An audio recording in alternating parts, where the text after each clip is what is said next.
Right, here we go. Hello, welcome back. So hopefully the sound is working out. Can everybody let me know if it's working, please? Think we've managed to sort it. Yeah, there we go. Right, so yeah, perfect. Right, I've been kicked out of the Engineers Guild again. Unfortunately, just tech issues. Goddamn, it's an absolute nightmare. But like I was saying before, when nobody could hear me, when it was the sound of Warhammer Silence, we have been joined by a vampire. So it is a Dowie, Groby, and a vampire today. How's it going, everyone? Hi, everyone in the chat. It's going absolutely crazy there. Hope everyone's good. Hopefully it sounds okay. If it's a little bit quiet or anything, please let me know, and we'll try and sort that. Obviously, it's a little bit fuzzy still, unfortunately. The internet signal isn't amazing in here, but we're going to do with what we can do. Yeah, unfortunately, it wasn't a button, mate. It would have been quite nice if it was a button. Just everything's going quite well. Right, how are you doing, guys? You okay? Wonderful, yes. Very excited for what should be a very high-skill game. We got two of the current Team England here playing each other. Keith Wilkinson on the VC, Steve Toll on his signature T6 Chaos Spam. Should be a good clash. It's not a match that the VC like. Stomps can overwhelm you. There is some magic attacks. It's not as bad as the Grand Army Chaos for dealing with the Hex Rays. Seeing Keith's Hex Rays, I don't know if they're deployed yet. He had them in marching column yesterday, which is interesting. It looks like they're flat today. They want to be charging. They're behind everything at the moment. Yeah. So it's, doing the signature Charlie peekaboo. The peekaboo, yeah, the release. Do they have champions in those Hex Ray units? I think he's got Hellrays. It's got Hellrays. Yeah. Well, we'll go through the list now anyway. So this is quite a nice little segue into. Let's have a quick look at the lists. So I'll just bring this up here. So for Steve Toll's list, he's got Chaos Lord with Shield, Chaos Dragon, Mark of Nurgle, Flail, and Favor of the Gods. This is kind of a bit of crazy tech from Steve. He doesn't run this all of the time. Nobody's ever seen a Chaos Lord on a dragon. He has switched from Tzeentch to Nurgle, so he's dropped that MR1 Flaming for the reroll 6s. More of a GT approach, I think. Like, you play Bretts, having them reroll a 6 is nice. Right, so we go over there. Sorry, we're having a little bit of technical Nobody needs to issues. hear Dave anyway. You We've do. got Charlie with us now. Because we adjusted it because we thought no one could hear that. Yeah, this is true. Right, I'll put it over there. Right, everybody let us know if you can still hear and everything. We're just moving around the mics to make sure that everybody can turn that gain up a little bit, I think. See if everybody here. Hopefully that'll be a bit better now. Right, so, and then after that, he's got the Exalted Champion, Chaos Dragon, Mark of Nurgle, Great Weapon, Arm of Meteoric Iron, Favour of the Gods, Crown of the Ever-Living Conquest. So we know what this guy does. He's pretty good, to be perfectly honest. Triple save, turns into a Chaos Lord over time, as long as you don't end up Leadership 5 like Steve did the other day, with multiple stupidity rolls in a row. Nice. But he always passes the leadership test. That's it the doesn't worst matter. thing. If you have LD5, you just pass them. He's Still all works. good, but that's the one he's going in there to take the challenge with. The Great Weapon lets him have the dragon attacking first. Pretty standard for Steve. Right, just turning the game back down a little bit. So we have Rolando Rata saying, I'm not selling my old Marauder Horseman mock to see in this list. No, 100%. We'll lead into that now. So he has a whopping, I think it's, is it 6 units of Marauder Horseman? No, 4 units of Marauder Horseman, all undivided with flails. Seaborn Raiders, just so good. And then he's got 2 units of 6 of the Tribe Berserkers, which are going to be popping in ambush. Then 2 units of Skin Wolves with the Skin Jarl, and then a Dragon Ogre. So the Dragon Ogre Shartak is the bit of the singles pick in this list, I think. I think it's quite nice. Yeah. It soaks challenges for the dragons. Yeah, It goes in with a dragon and eats a challenge. Same with the Skin Wolf Jarl. It's just a bit of a tankier version, but less mobile than the Jarl. Yeah, it's pretty good. And then we've got the obvious picks, which is the 2 gigantic spawns. These work so well in this unit. Obviously, you're getting the 3 toughness 6 and the 1 toughness 5 pushing forwards, absolutely smashing face. Like, this is an in-your-face ABC army that does require a little bit of thought because of the impetuous on the dragon. So he's going to have to chill back and try not to get in charge range too early until it's something that he really wants to go into. Yeah, especially into VC. If we're playing into Vortex, that's a Leadership 7 Impetuous test, which isn't the funnest thing to be. I do want to see what spells Keith rolled, but I can't. Yeah. Right. So, sorry about that, guys. I thought I was in the jumping straight back into it now. That should have. There we go. Cool. Right. Sorry about that. So for the vampire council list, do you want to lead this, Charlie? Considering that this is your main focus army. Let's do it. Let's take a peek. So we have Mortis, General on Mortis. That's ballsy. Level 4 with Spell Familiar, double res and Scepter. Double res got a lot better. You can regen the Lost Wound now. General on Mortis is very spicy. You I guess playing into this event, Cathay got comped down, so it makes that a little bit less vulnerable. But with the prevalence of Nuln, that is can be a scary thing to do. It used to be horrifically bad. Now it's slightly less bad, I'd say, to put your General on the Mortis. But you can give away that +1 to cast to your opponent pretty easily. You can get away with it a little bit more now because there's less wizardry. Yeah. When you had hooligans like me running 16 wizard levels, having +1 to all those is a very nice treat. Yeah, Thank yeah. you very much. Yeah, that's right. It's a little bit less horrific to do. I'm doing it in my list for Italy, actually, but I would never normally. Then we have the level 3 Dark Mage, Lore Familiar. That's a nice idea, yeah. And a Ruby Ring. Rarely seen these days, but Keith was saying that he wants to face a bit into the Hex Wraith spam that we're seeing more and more around the world. Then we got the level 1 on Illusion. Popularized by you, right? Same as Lore Familiar Dark, by the way, and the level 1 Illusion. We'll get on to that. What is now very standard for VC, this level 1 Illusion. A lot of people like it for the Robe. I prefer it for the Van Hals, but you can play it in both ways. Double Banshee, very, very standard. The 110 White Lord, very standard. Graveguard Brick. Drill Great Weapon and Drakenhof. One thing you could improve on here is having a Charm Shield on the unit champion, giving him a 3-up for those challenges. Double Zombie, very nice. Double Fellbat, very nice. Double Hex Wraith, no champion. So I was thinking he's made a mistake deploying them as a flat 6. He can't decline challenges, but there's no champion, so that's not an issue. So it's a very nice VC list. It shows Keith sort of he preferred the ghouls and the zombies. Then he started going into the Graveguard over time, and now he's starting to look at the Hex Wraiths and the Dark Magic, sort of evolving his concept of the army over time in line with some of the trends that we're seeing. Oh, for sure. It's really nice to see the lists evolving, moving forward, and it's nice to see them play out on the tabletop. Right, so let's jump into seeing how they are deploying. So is there anything here that's kind of notable on the Vampire Count side? Hiding the Hex Raids. It's kind of showing his mentality, how he wants to play them. They can't challenge out, so they do just instantly feed if they go near the dragons. Their job is to run at the Chaos Spawn and make them concerned with how they play the game. Keeping everything tight, any good VC player will never spread their army out. Maybe you'll put one flying unit out to the side. Bats are just in a position to do whatever. Yeah, it's pretty normal. The blocks are there. Something's happened. Sorry about that. I'm not sure what happened there. Sorry, guys. Groin cam. Yeah, I know, yeah. Sorry about that. It's our groins. Worry not, Keith. Groin cam, not your groin, Keith. Don't worry. Yeah, Keith, don't worry. That's for later. What spells did you roll? Or what didn't you roll for Necro? Okay. So Keith's probably got the spells he wants. Unquiet's nice so for the people on the stream, the one necromancy spell we don't have this game is Unquiet Spirits. It's nice into the Marauds, but that's about it. You really need the 2 leadership spells, and he's got them. Right, just adjusting the gain to see if that's any better. Everybody, let me know what you think about the sound. Obviously, it's a little bit tricky with the 3. Hopefully, the gain's okay. Right, so is that fine? Yeah, perfect. Cool. Right, we're getting there. Right, so for everybody out there, with the Chaos is just deploying in a line.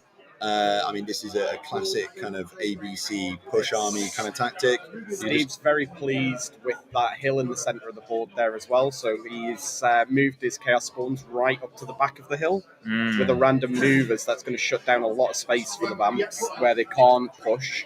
With random movers, you don't need line of sight, you don't need to see what you're charging.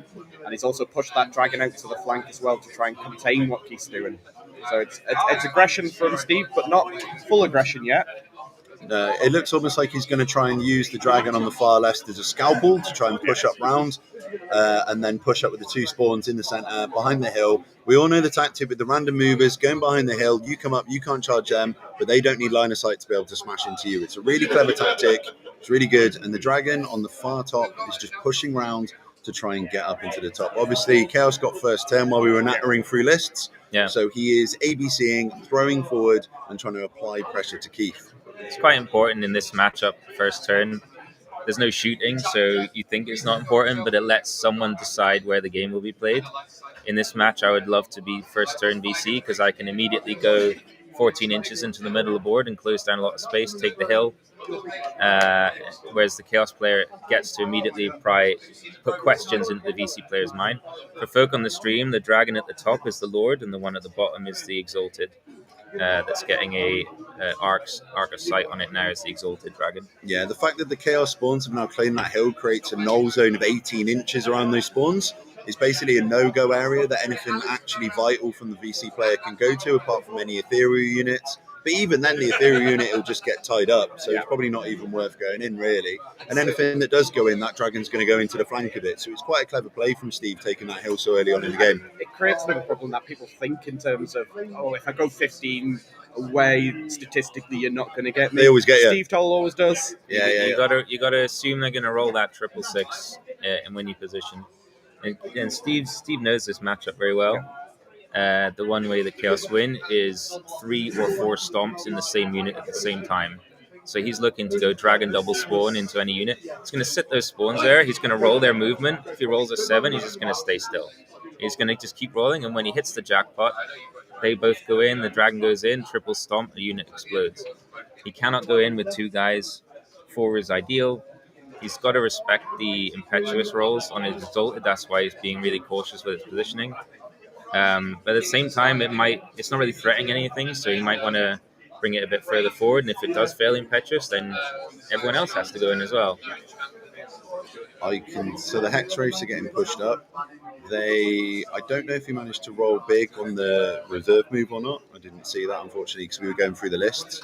I think it looks like it might just be a single unit. Is it just a single unit? Keith, did you get the big reserve move off or not? You got the big one? Right, so he managed to get... Right, so he's just pushing up...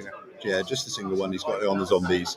So he's just pushing up with the Hex Wraiths. Unfortunately, I think they're going to get pinned with one of those spawns in the next turn to stop their charging. You can trade them though, right? You say the Hex Wraiths and the spawns are going together, and both of these units are out of the game, right?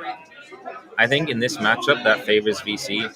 The Hex Wraiths cannot threaten the dragons. If you're just putting them there and you're taking that spawn off the board, that's one less stomp that you got to deal with. That's one less way that your units explode. I think if the Hex Wraiths toe on the hill, because if the Hex Wraiths are on the hill, they can force those spawn to take that trade. And as a VC player in this game, all I'm thinking of spawn on. I want my Hex Wraiths into the spawn. I don't care if they kill them. Yeah, so those Hex Wraiths have also been positioned, so they're just out of charge range, of the max charge range of the dragon as well. So that's all been laid out. So he's blocked off the charge range from both of the dragons. So they've been put in a really sneaky position there where they're going to try and force those spawns in. I don't know if that is a trade that Steve's going to take. I mean, it does stop his backfield from getting killed by those Hex Wraiths, so it might be a trade that's worth doing in strategic locations too, potentially. Yeah. Well, I think the thing with if he gets a spawn into those Hex Wraiths, it can just be for a turn that it gets tied up, and then bring the dragons round to pop them, because it's 370 points in a Vamps. You don't give up many points. It's the problem. It's true, but if you tie up for one turn, those blocks are going to shut down those flanks. Yeah. What I'm thinking is, if the Chaos Lord, I'm assuming he can see those Hex Wraiths, and I'm looking at that range, and it looks like, is that a charge? I think it might just be out. He was. Is that little pink dice the Chaos Lord's charge? Yeah. So he's just managed to get out of charge range of both, which I think is a really clever play, actually. As you can see, they've marked down all of the potential charges going forward. So if you take this and use this in your games, you'll end up getting better at the game for sure. Yeah, and this is how you'd want to play the Hex Wraiths here. You figure what can kill them, what cannot. Then you run at the things that cannot, and you stay away from the things that can, and that's exactly what he's done. See how he wants to position his blocks. I'd like to use that. Is that a ruin or an impassable there that we house? Yeah, I'd want to use that as an anchor. Fill out that gap between the impassable and the hill, and start to close down the board space for the cavalry. Yeah, I can definitely see Steve just pushing forward with probably everything in the next turn. I think he's going to try and get some cheeky, like flank charges going off. I think, but it depends what Keith does in this turn, wherever he pushes forward, right? How is everybody doing in the chat? You all good this fine morning? And obviously it's pretty early for a Sunday morning. I can imagine a lot of people are still in bed and chilling or on their first There's coffee. a few sore heads about the room as well Yeah, this yeah. morning. For anybody that knows Mop, he is playing with his sunglasses on. He didn't get back until 6 o'clock this morning, so he is absolutely dying today. Damn. Trooper. Yeah, I know. Trooper turn up though. I know, yeah. And he's got Cafe for his first game. Into another new member of the Team England team as well. Yeah. There's a lot of Team England at top tables. So not only is he hanging out of his arse, playing with his sunglasses on, had 1 hour sleep, he's playing into Cathay, being piloted by someone from international team. Nice. And it's a brand new member of the team, so he's got that sort of banana skin. He's supposed to be the old head, the experienced one at this level, and definitely a potential banana skin for him. There's a lot of rings of jets. Yeah, potentially. There's one. Is there? I think they're limited. Oh, they're here. They're limited here, but he does have. I went over and checked how much magic damage the Cathay player has. Mark, he has magic weapon on both Shigungan, which is Mark, enough. how's it going? That's enough to deal with it.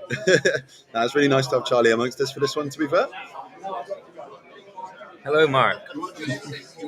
Painting wind lancers.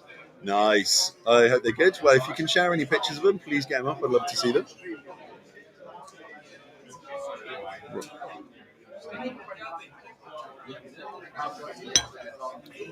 Thank you very much for watching. Hopefully it's coming down okay. This is obviously the first one that we've streamed, so hopefully they just get better going in the future. I've got some ideas to try and make it a little bit better. So hopefully by Masters it will be a lot better quality, hopefully. Streamlined. We'll not have any repeats of round one. No, we're definitely not going to do that again. Morning, mate. You okay? How's it going? Morning. Good morning.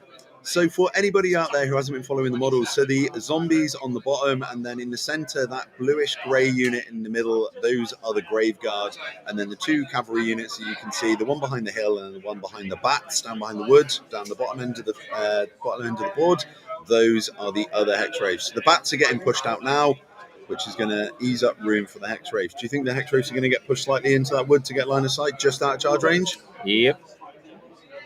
I do think so. There we go. That's exactly what's happening. Right. Being ethereal, they treat all terrain as open ground, so they won't take the lowest of 2. They won't take -1 move. They're very, very happy sitting in terrain, and if they do get charged, they don't give ground and they hold their opponent in place. So ethereal units love sitting in terrain. Yeah, which is a kind of a rule that most people kind of miss out on when they haven't played the game too much. If you're in terrain and give ground, as long as it's not open terrain, you do not give ground. You don't move. So it's a really nice way that you can pin opponents there. So if you're running an unbreakable unit, so if you're running undead or slayers, or you've managed to cast like unbreakable on anything, or even an Anvil of Doom, you do not move in any terrain. But on a hill, you do. So yeah. Unless you're a casket, which reserve moves despite being an immovable object. I Whoopsie. do. Yeah, I know. I mean, the fact that they double down on that is ridiculous. Yeah, they're like, we meant that mistake. Shut up. It's 100%. I was expecting that FAQ to be like, yeah, that's a bit dumb. Let's think it's an immovable object. And they just went, no, that's cool. Yeah. How do you think it got onto the battlefield? It didn't move. It reserve moved. That is true. It had to get there somehow. Hey, right, there you go. How's it going? I hope you have a good roast later, mate. We had a roast last night, actually, in the hotel. So it's a pretty British event, actually. Stunning. Oh, yeah, perfect. So this is interesting from the conversations I had with Keith yesterday and sort of insights into his game and one of these things of he's clearly respecting the dragons. I was saying to him yesterday, if somebody leaves something just in charge range, they clearly want you to charge it. Don't. That's what they want you to do. He's left everything out of those dragons' arcs. He wants nothing to do with them right now. He's also spectral steeded a Banshee right into the Skin Wolves. Now, she's not going to do that much damage because what really does the damage is Spirit Leech. But there is nothing that can deal with her back there. Absolutely nothing. So she is just going to be very annoying. She's going to force those spawns to move, otherwise they get flank charged by her. And then they're stuck forever, and the trade is a 90-point model that does continue to scream at you, and it can scream on the charge. outside of WTC FAC. Vortex is coming down. I don't personally think that this Vortex is coming down as a piece to drop leadership. I think this is coming down as a bit of terrain that's going to be able to stop that dragon from being able to charge reliably. I think that's the only reason that that's getting put there. And there's no reason not to cast it, right? Your opponent's going to come near it. It puts some thought in their mind of how to play around it. I think going into this game as the Chaos player, your only route to win is stacking 3 stomps into a unit.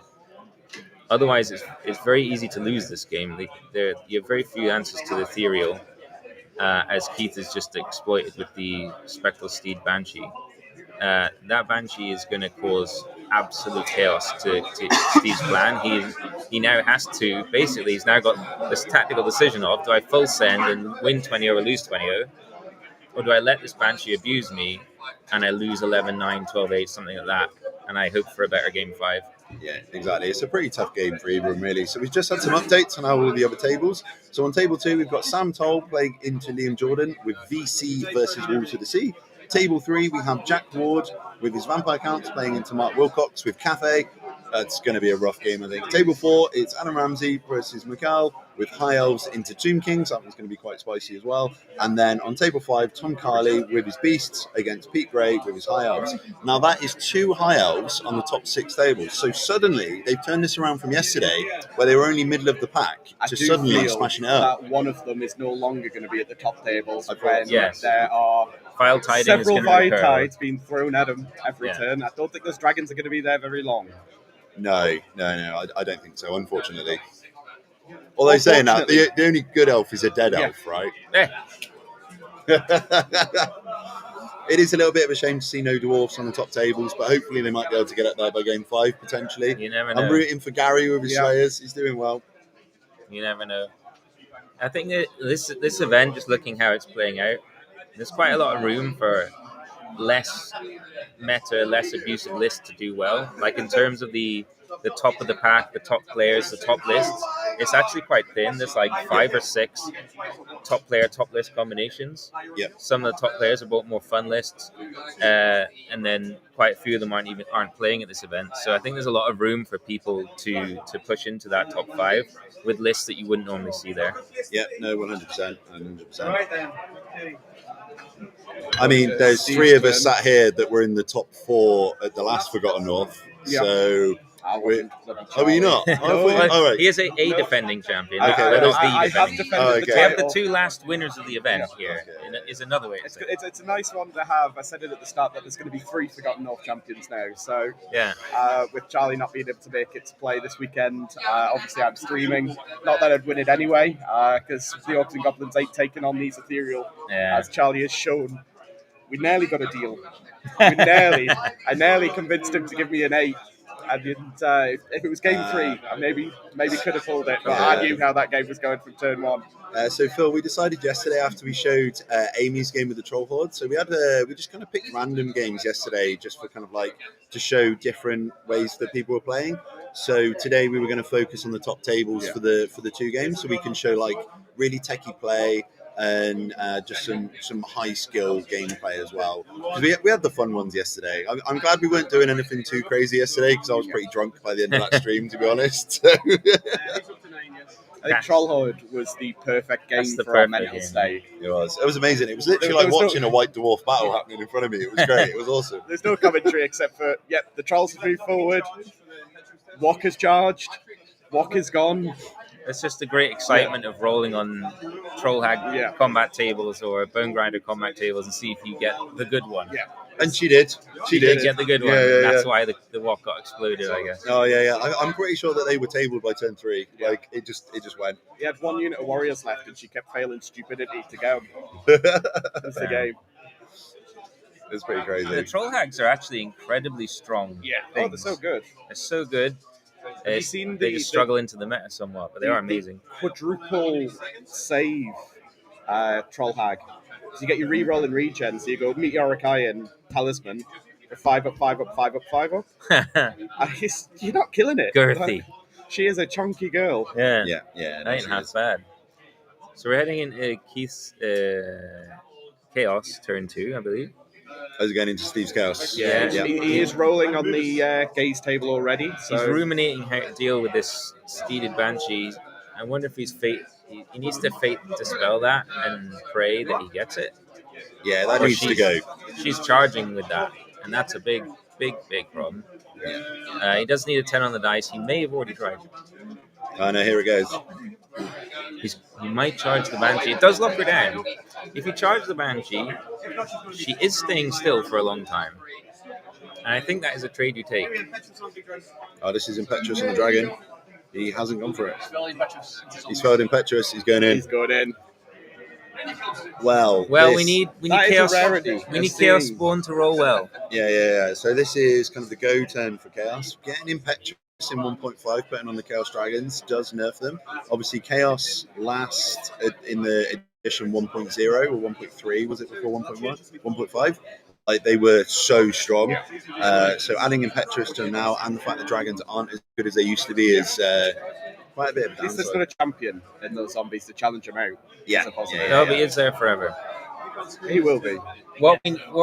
So basically, we're now in a situation where if things proceed as they should, Steve is going to lose this game badly. I would say he needs a few things to happen. He needs to control the banshee. He needs the spawns to connect with that zombie unit pronto to get that dragon out of there. He needs to hope Spirit Leech doesn't connect. He is only against. Where's the Mortis Engine? He will be taking 2 screams, maybe 3, into a leech. It's very bad news. He needs to roll 18 twice on those spawns. That's what needs to happen. I don't even think that's going to do it from there. What's the dice cam saying? Oh, that's the charge. Right, Oh, so he's he in. accidentally made the charge. Yeah, he accidentally made the charge, unfortunately. With the words "Well done, you idiot" from the Chaos player. So he's going in. It looks like he's only just Steve, made man, it as well, sort it actually. out. There's a little grin on Keith's face there. I think Yeah. he's quite pleased with that outcome. Yes. Yeah. Well, he gets screamed, yeah. It's now down in the dice really. He needs a spawn to support. They don't have to get in this turn. That would be amazing. A 7 is a very bad one. Oh, no. So Both got 7, so that is. that's not what he wants. That's not what he wants. We are- Ideal. We are now in the worst case scenario. Oh, yeah, health and safety's on point here, yeah. He won't even clear the hex rays. I'll get some trunk in, mate. They'll do. Are they 2 on the hill? The hexes. Or you just have to. You can't fucking move then, can you? Right, so unfortunately, he's completely failed this turn. This is the worst case scenario for the Warriors of Chaos player. He's playing right into the Couldn't vampire have happened to countdown. a nicer guy. Yeah, I know, yeah. He does have one out, which is the hex rays are not on the hill. So the spawn I are think they just are. going to stay still. No, they clarified they're not. They clarified they're not 2 on, which means the spawn will just stay still Yeah. and hide and hope to roll higher next time. So we have a quick question about Slayers being a general. Yes, so they can do. Only in Slayer Cult, though, not in the Royal Clans. There is a rule called best amongst equals, or worst amongst equals, one of them, which basically means that you can use a Demon Slayer or Dragon Slayer to be in your general, but you just can't use their Inspiring Presence, which is fine. I mean, you don't really need it anyway, to be I honest. think this could be potentially quite good. So he has got his Berserkers in early from ambush as well. So it's an ability that I'm playing around with a lot at the moment, just because you've got known game states before you actually put models on the table. That could set them up to be actually, let's just put them into the back of the zombies maybe. They are danger close back there. I'd rather see them on the flank of the off to the side there. Which is that's where they're going to go in the end. They changed the situation once somewhat. They're going to be 3s and 2s with 2 attacks each into that flank. They won't disrupt. It still doesn't pop the unit if the heals come through, but it is a glimmer of hope. I do wonder if the rightmost spawn could have used his 7 to. Nah, the hexes will be an R. Nah. Yeah, I think he's better off just staying there There's anyway. I think. Marauders as well, the Horsemen are on as well.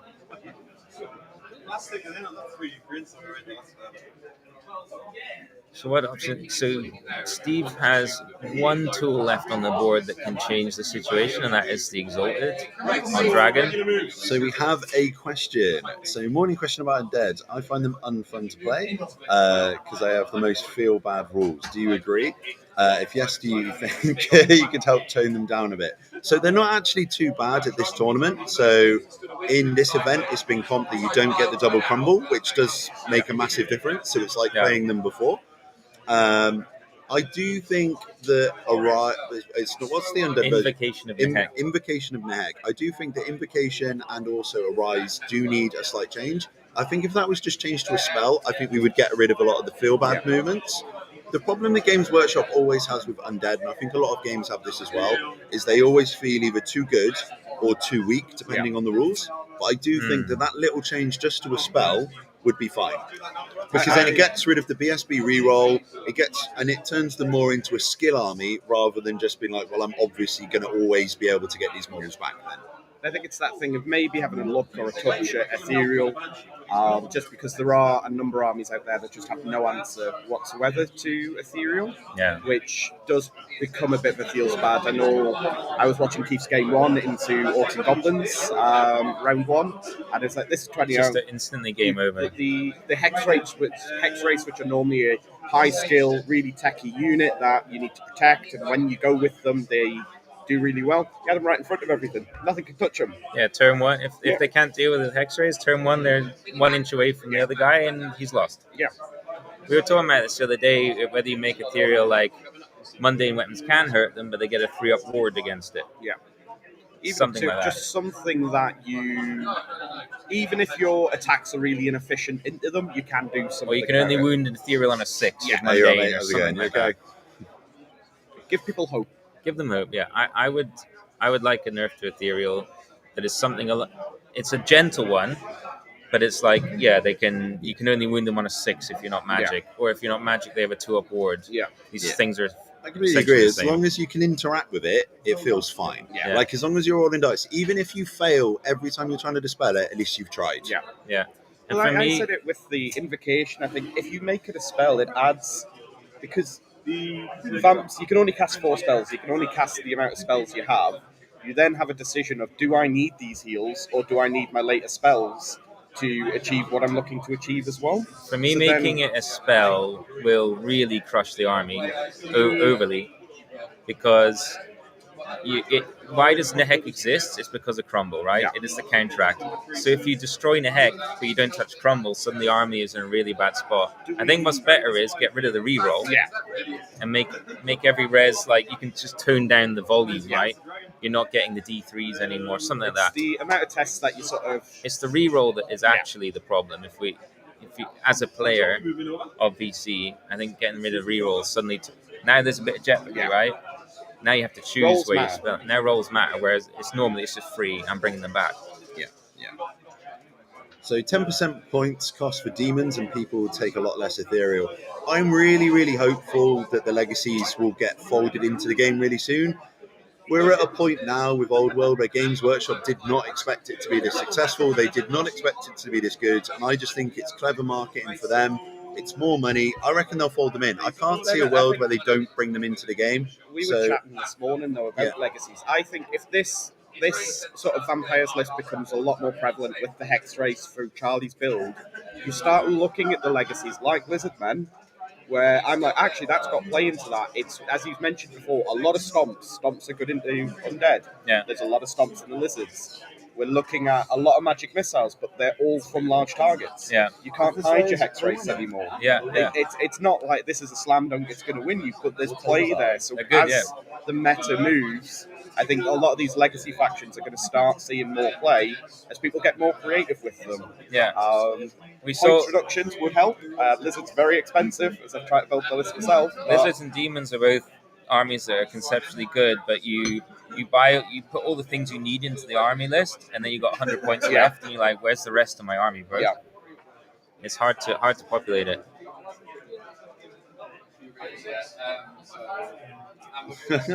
Thank you so much. Thank you so much for that. Well, your wife's on, mate. Hey, we can't. €5, we can't afford that. You're rolling in it, mate. What are you on about? It's all of those souls that you've been taking for years. No, thank you so much, Carmen. Really Thank you, appreciate it. man. It's a shame we're not going to see you in Italy. Yeah. Right, we have Ricky Eden. How's it going, mate? I think we'll bring them back, not all at once, turn it into a new narrative campaign or Arcane Journal.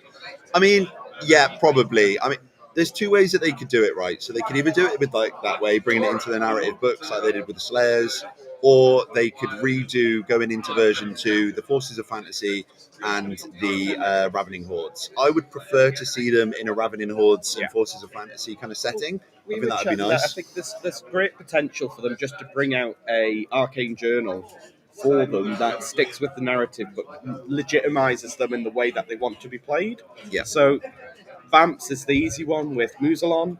We know the ogres are invading Cathay at the moment. They're in the world, so actually using a Arcane Journal, they can just legitimize them that way. Yeah, for sure. Right, so you're left with like 30 points, and there's nothing really to spend it on in demons and lizards. Yeah, no, that is a problem. Skinks. Yeah, more skinks. Always more skinks. Big problem with demons, though. That's fair. You'll have 10 points left in the list, and there's literally nothing to spend it on because everything costs way too much. Yeah. I was noodling around with Skaven lists last night. I was chatting to the lads, and I've got all my dwarf. So basically, I've cleaned out my Warhammer room, and I've got all of my dwarf armies on separate shelves. So I want to paint up forces to have as adversaries looking at them. Oh, nice. Coming down. So I was noodling around trying to make, just so I can play with myself at home, not in a weird way, right? And I was just noodling around. Family stream. Yeah. I mean, there's some really fun stuff that you can do with them. Like, I understand that they're a legacy, but if we go into a world where it goes back to Death Stars, like, Skaven are good, man. Yeah. Like, we saw Skaven them are at really Worlds. good. We saw Skaven lists popping up around Worlds because the recovery to infantry, the diminishing of the T6 flyer, and the Death Star prevalence, they're not bad. When the edition launched, Close Order Ed with his Gutter Star, so there's definitely things within these lists, and it's just a little bit of creativity for people to find it. I've been at events where Skaven have gone 4-1, and I've also witnessed an event where Skaven went 5-0 and won a GT. Yeah. So it can happen. I think like the legacies get a lot of hate because it's harder to write lists with them. It's harder to play with them. You are at a slight disadvantage, but people win. Yeah. Like they can be decent. It's the same as any of the weaker armies. Like, I think if you just do a blanket buff to legacies, but then leave alone high elves, wood elves, dwarves, and also Grand Empire as well. The only thing that's keeping Empire afloat is Nuln currently. Like, if they didn't have them, they would be down with the rest of the pack as well. And we are seeing quite a big divide at the moment in the pack. Yeah. So hopefully, when the next FAQ comes, whenever that's going to be, I'm really hopeful it's going to come with the new Cafe. Yeah. We saw 1.5 with the first release of Cafe. I'm really hopeful it will come with the next one, and then we'll see a balanced patch. In a major update to the game, all of the zombies previously killed in the previous round are now back. To the man. They're the coming. Chaos Lord has unfortunately achieved nothing with that combat. He's killed one zombie. Killed a zombie. So as for version 2, we honestly don't know. I would hopefully be expecting it next year, though. I think with timelines, I think it's a tricky one to pick out because obviously you've got 40K's new edition will be next year's the sort of main summer launch. But we don't know. Yeah, we just don't know because they're not going to do versus boxes, are they? Anyway, so I don't think they'll be shy about bringing a new edition of Old World in. I don't think, but we'll see. Morning, mate. Yes, he definitely does need a new vest. He's on about getting an England vest now, so we'll see. I am sporting my nice style. Yeah, I'm sporting my nice Welsh top from Alex that I traded with him at Worlds. I should have worn my Belgian shirt. Yeah, regret. I don't think mine would fit. No. I got Boris. He is a very different build to me. Well, I could maybe wear my Italy shirt. I know. I wish I'd worn my USA yesterday. Actually, I'm looking at the game now and wondering. So Steve has, a 10% chance way back in, which is these Marauder Berserkers into the zombies. How can Keith deal with that? He can prioritize screams, so he can spirit leech them with the mortis, then bring it over and scream them. They'll be in big trouble from that. That's probably it. That's probably his only tool to deal with them. I think the bats will come up. Yeah, but the bats will just feed the Lord. So he's followed up this turn, but next turn when he wins that combat, can he restrain? it's Yeah, the always a Lord challenge. Lord will reactivate now. That's Yeah. true. If you can restrain. Positioning Which he probably when won't, you've got, and then he'll get impetuous again. Yeah. But it's that ability to turn around. So there's a lot of things that dragon can see right now. Yeah. That it's challenging to position And on that. you can't block the give ground on the zombies because the dragon's going to kill and crumble enough to remove 2 layers. So putting a model behind will not block the give ground. There's vampires coming. Where? Oh, we have a little vampire, in March. Oh, congratulations. Thank you very much. Congratulations. Yeah. Thank you. Early March, we'll have +1 to the unit. Ah, Invocation of the Heck. yeah. Well, the banner rerolls worked. Yeah. But it must be a heavy chariot because you only get 1. Massive congratulations, mate. Thank you. That's very kind. But yes, it's a pretty good reason to miss some events around that time of year. Yeah, Fair. definitely. It's the only reason to miss events. Yeah, it's probably that and dying. Yeah. No, even then, we'll just drag you out. You'll be fine. You'll come know, back. Just class as regen anyway. I'll be fine. Yeah, normal people. Yeah, you'll be fine. I mean, I passed my regen in Italy, so it's all good. Barely. Yeah.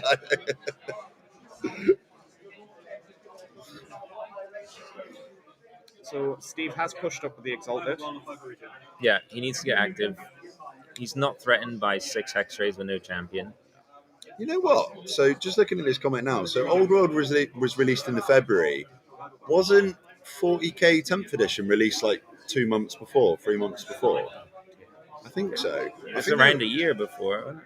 I don't know. I just know it's the end of cycle for 40k, which is rumoured to be summer. So there's nothing stopping if it is where around that Cathay release, which we're sort of guessing is going to be sort of February time.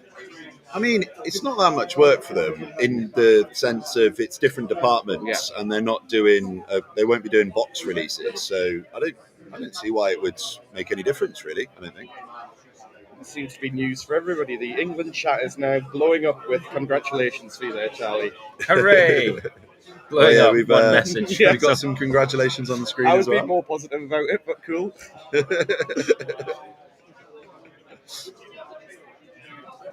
So, as someone who's got a kid, trust me, it's a reason you go to events. Sometimes you need a break away. So, yeah, I think we'll probably be seeing more of you after I think, as well. That's fair.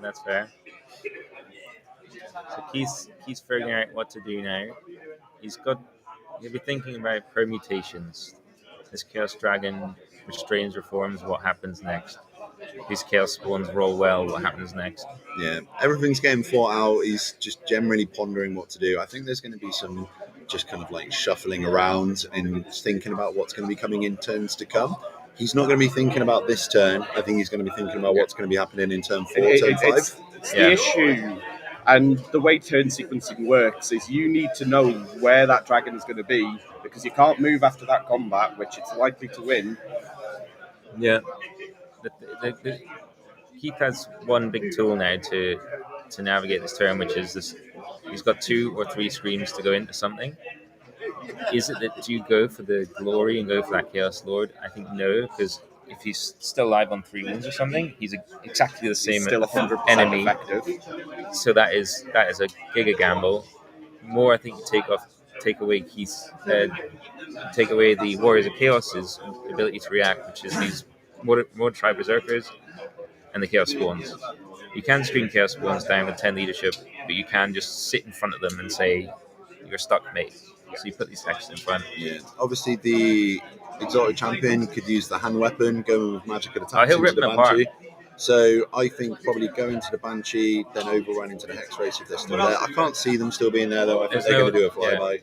Yeah. The only way that Warriors win from here is that vampires make a mistake and give that Exalted a charge into Ethereal model.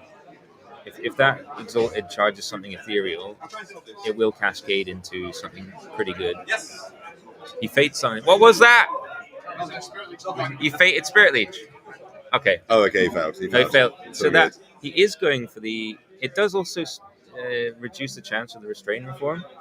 So that's now a 6 leadership restrain and reform.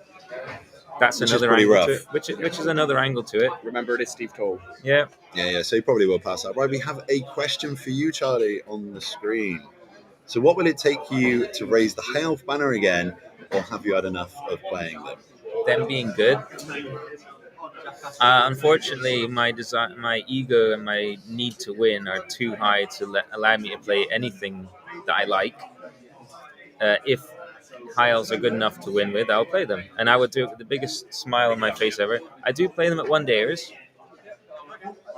so more 1-dayers. I do play them at Aussie Comp, so more Aussie Comp. These are the things that will push me back into High Elves.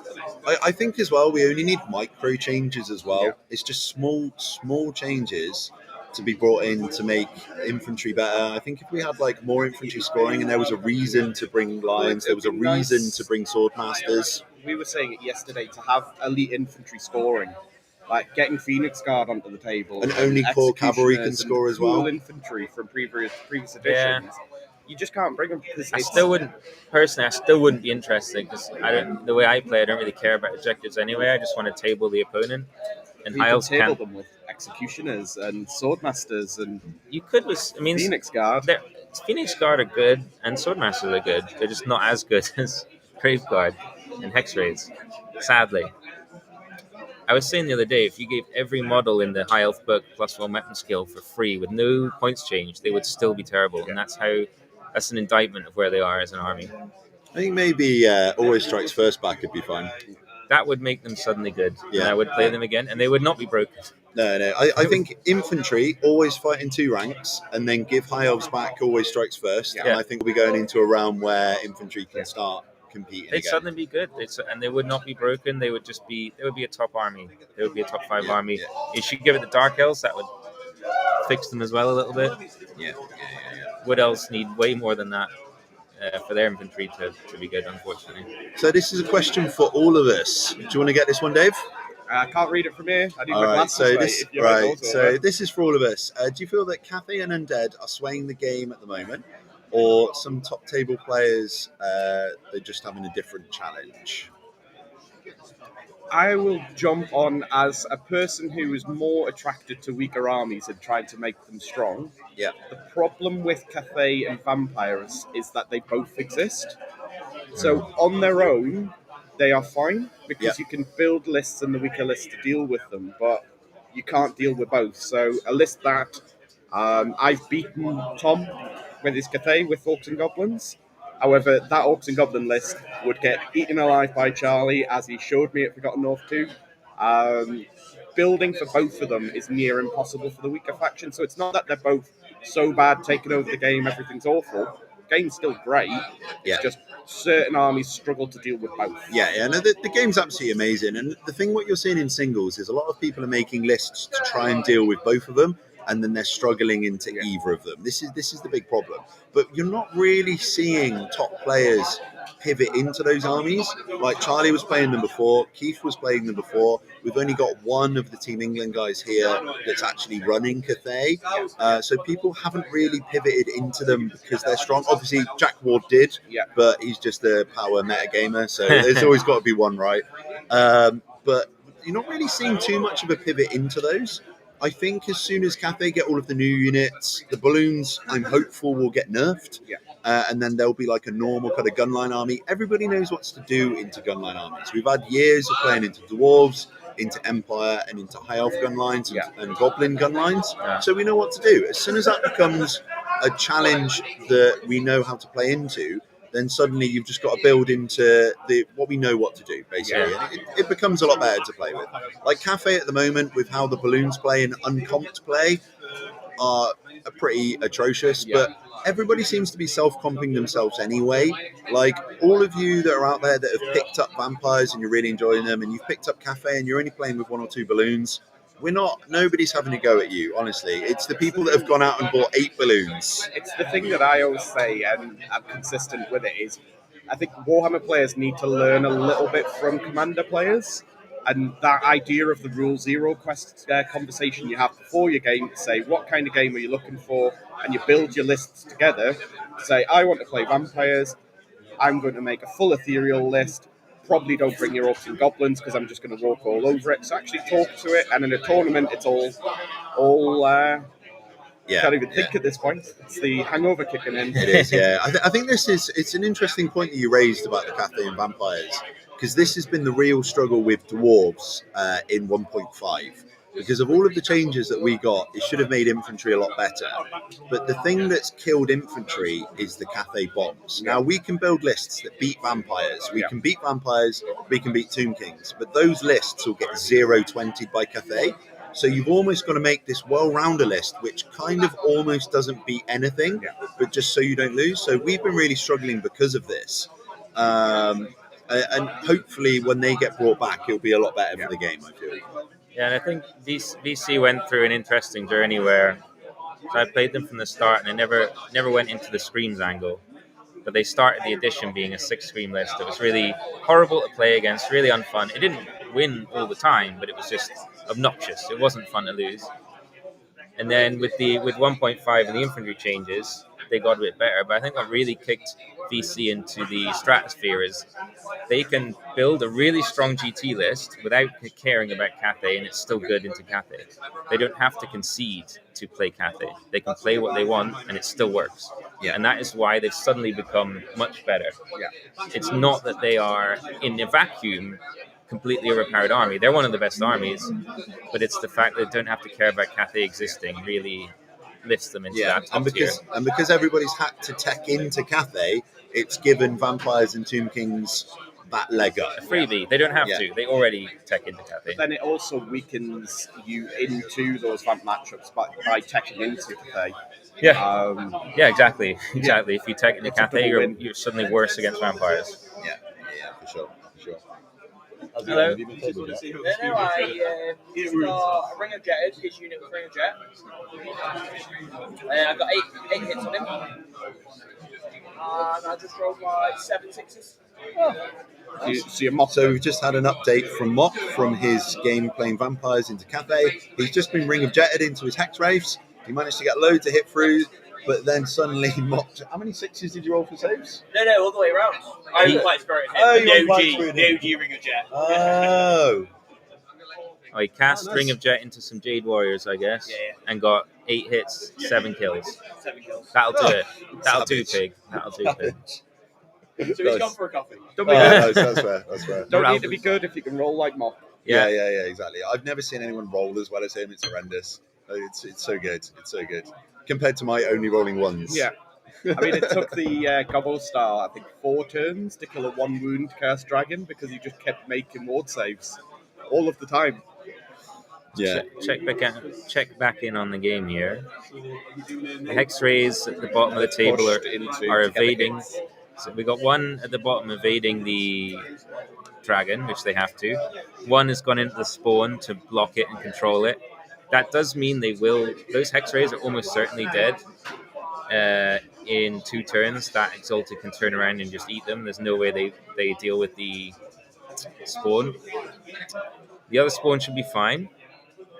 You cannot engage a new unit with a follow-up. So if those Hex Rays win and they would touch the other spawn, it can decline and move back. So it's going to do what it wants. So Keith set up that trade, probably realizing again, if these spawns roll well, he's triple stomping the zombies. It also stops the Graveguard swinging around. They'd open their flank to spawn. And the Graveguard getting flanked by one spawn, that is a permanent lockdown. No one is going anywhere for the rest of the game. I think there's an interesting thing here as well. If Steve passes the restrain to actually turn around and go into those Hex Rays. Yeah, so Steve's got a 6 leadership restrain that means a lot coming up. It's his way back into the game. We'll keenly watch for that dice roll when it comes. Yeah. The Exalted's going to threaten as well. It's looking less bad. It's still really difficult, but he has basically this pass your restrain and suddenly you're interesting again. Because those hexes on a hill, the VC player cannot protect those hexes from a restrain Reformed Dragon now. I think if Steve can restrain and he can get the Marauders into the sides of those zombies, so he can pin those zombies there, turn around, deal with all of the ethereal, and then start charging into the front from turn 4, I think this will be a very different game going forward. We'll also see how the screams go. There is a 4 leadership 2 or 3 times. I don't know what happened. The Banshee has charged the Jarl, I think. Yeah. So there's going to be 2 -5 screams going into that dragon. It should, by all accounts, not die. But this is a dice game, so anything can happen. Very true. It would take obscene luck for it to die. It's a 6 leadership restraint. That's what this game is boiling down to at this point. The bats, let me see. So the bottom unit of bats are just positioning to be annoying. Bats are the great dragon killers in the BC army. If you can challenge out that dragon, charge it in the rear of the bats, it flees from the highest strength unit, which is through the bats. They get a big head start to run you down and kill you. Yeah, I do really rate the flat topped hills at events, actually. Well, so as soon as you get like a conical top, just everything's falling off. This is my controversial take. I loved the mats at Worlds. Yeah, the flat terrain printed on was so easy to play on. Yeah. I know you lose a bit of the theme of a game, You get the 3D bits on top of that you can put on, but it's just perfect to play on. Yeah. Controversially, all of us actually really like 2D terrain afterwards. I don't know what it's done to us. It's We all complained about it, like, oh, this looks awful, and then during the game, it was like, oh, it's kind of good. It's great for the accuracy of the gameplay, and you like I still always put a bunch of 3D terrain, right, that you could put on if you wanted it. I always put it on for the visualization, but then once the game occurs on that terrain, get rid of it, and that 2D piece really is important. We have a Pash. If VC win another big event, does that mean we need to finally ban them? I really hope that'll just mean that Games Workshop will start to take notice of them, because Games Workshop definitely watch the rankings. They definitely know what's going on. So if they know that everybody is still enjoying the legacies, everybody's playing the legacies, and vampires are being used and also winning events, I definitely think that they will take notice of that. It's the killer for me, because Vamps are probably my least favourite game to play into. Just because I'm playing Charlie half the time and it's awful. He's a lovely, lovely guy, but Jesus Christ, does he torture you on the table. So I hate playing them, but I wouldn't want to see them banned. Is the thing. I think people enjoy them. They're a thematic army. Yeah. They are one of the classic armies. Iconic. It's part of the game. It's just currently they stop a lot of Orcs and Goblins players because they know there's going to be 12 Vamps. It's like, well, I'm not winning if I take Orcs, so it is poisoning list building somewhat, particularly with, and I will take quite a lot of the blame for it. The Hexwraith abuse that's coming now.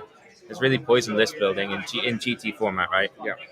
You have to put a biting blade on your Tomb King dragon, and you're like, I'm just paying 9 points for a worse weapon. The German comp where you can switch between magic weapons. Yeah, you can have a burning weapons, blade and switch with the hand weapon is interesting. Change. So I don't think we need to ban them. It's just having these conversations and sort of.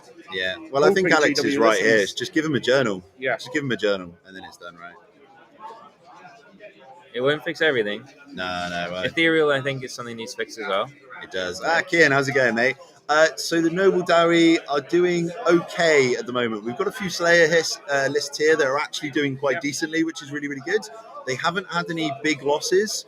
They have had a couple of big wins. It's been going well. There is currently a Slayer host list absolutely beating up some High Elves. So that's what we want to see, right? Boo.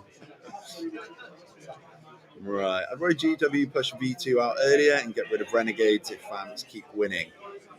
I don't know. I don't know. I don't think they'll ever get rid of them. I think even if they got rid of them, tournaments would just still allow the previous legacies anyway. Like, they'll never be able to get rid of them from tournaments. No. Too many people play it. Yeah, and I'm not being funny. If we go into version 2 and they don't dramatically change the game, but they go, right, no legacies, everyone will be like, well, we're still going to play them. Yeah, we'll ignore you. Thank you. Yeah. I mean, people already have. The whole thing is that legacy shouldn't be played at tournaments. You can't take them to Warhammer World. And every tournament is just like, nah. Yeah. Look at that. So Pash saying you have a lot to answer for, Charlie. You definitely do. Yeah. Oh well. I'm feeling it myself now. I'm trying to build other armies, switch into other factions, and I just keep thinking, but what if they have Hexwraiths? Yeah. This is true. Yeah, It no, ruins it. It does. It is always a good day. Nothing better than a dead Elgie, mate. I think it's when you see your worlds list and how it spreads around. There's a lot more known, There's a lot more vampires out there. Yeah. Somebody brought dwarfs to a tournament once. Hey. Yeah, definitely. Right. So we are seeing the Mortis come over to scream at the Chaos Lord. Chaos Lord is measuring an arc of sight. Or they're trying to agree if he can get into 8. For me, it's a mistake to scream this Chaos Dragon. Because you 9 times out of 10 don't kill it, and then it still does it once. For a long time, Keith really enjoyed the 6 scream playstyle, and maybe it's still that mentality of scream the dragon. If he kills it, I'm wrong. I mean, if he was going to go for that play, I definitely would have kept the Banshees up that end as well. I feel that then moving forward down that might have been it's a 2 screams into misplay. -5. It's very strong. Ain't dying though. It does start the process of killing it, which is another factor. Yeah, I mean, if he can cascade those wounds through, then that's definitely good. It does mean if that's your decision, that Chaos Lord will die in about 2 or 3 turns. But what happens in those 2 or 3 turns? Right, Keith now just setting up the counter play, so if he does manage to get out, he's not going to be able to get that dragon out and do much damage the next turn.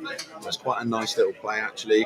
Just kind of making the angles harder for him to be able to jump out if he does manage to restrain. I think it's a cute amount of space there into the baggage train as well to force it into a dangerous charge, so it's even harder for him to make it. Yeah. Is that what that piece of wood is, the baggage train? I think so. It's the baggage train which the Graveguard are on. On the back of that, Dragon's basically touching that. So if it restrains or forms charges the Mortis, it's into terrain. Yeah.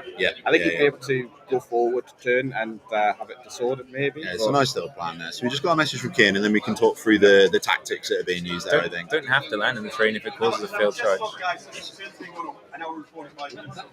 Yeah.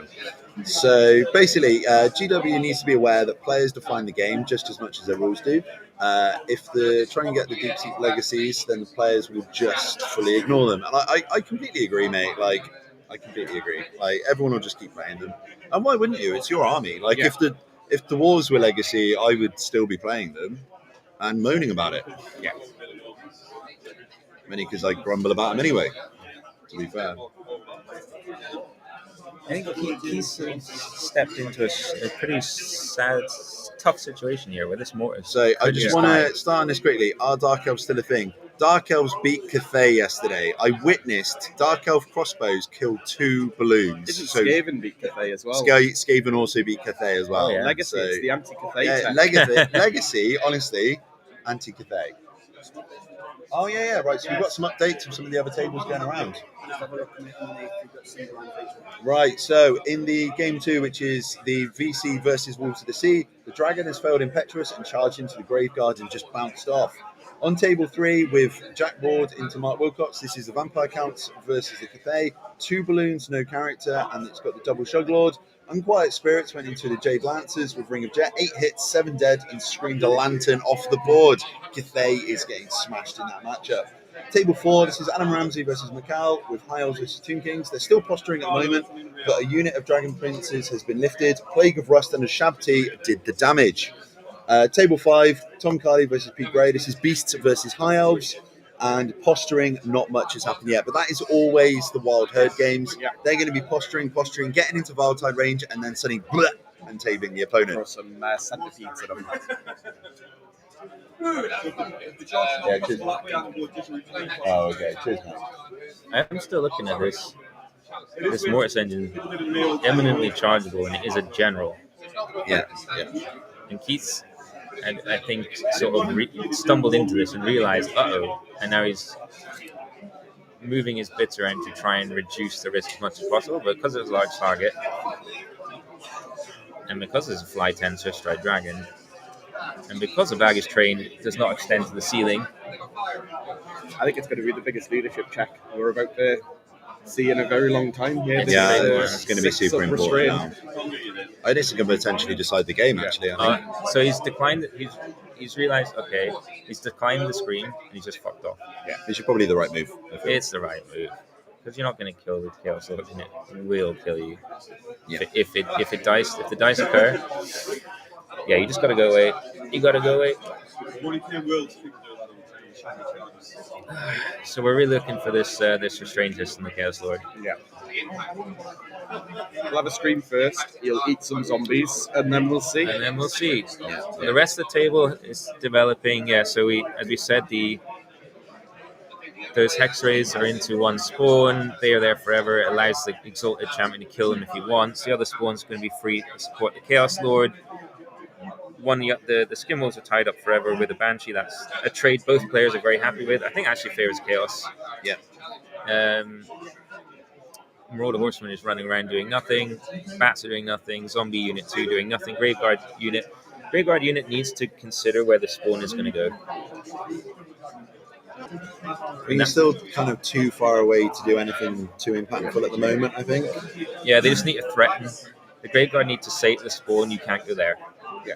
They just need to threaten a certain area, and they have to be conscious. If the Graveguard get flanked by anything, any of these six big things, they're not going to die, but they're never going to move again. Yeah, I think we're going to have to see a really techie play here. So not this turn, but the turn afterwards, where the dragon goes into the back of the Hex Wraiths, but in a position where it lets both of the spawns overrun. Yeah.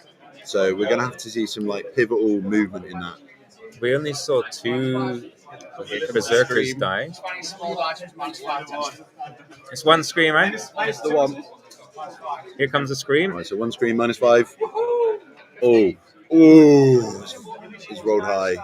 He's rolled a 10. That's bad. It doesn't matter though. The dragon's not dead. He's taken 6 So it should be wounds. 4 from the wounds. one.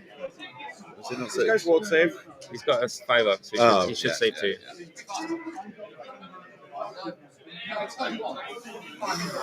Took 5. That's fine. It's still a Chaos Lord and a dragon. It doesn't change shit. Yeah. It just Doesn't puts matter it. if he passes this restraint. It just means the clock is now ticking for his life. Is this the second scream? We're really looking for the restraint test.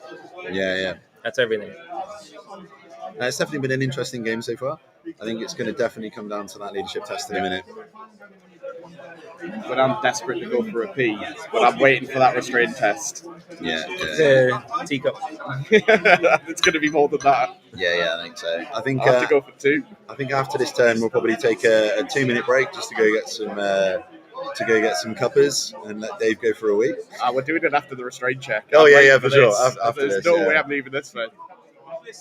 The amount of abuse we're about to throw at Steve if he fails it. He failed Impetuous on a 9 to charge those zombies, so will he... The dice are being very unkind to the Warriors player. The Skin Wolves just died to an unbuffed Scream, which is very unlucky. He rolled an 11 again. That is tremendously bad because that Banshee is now free again.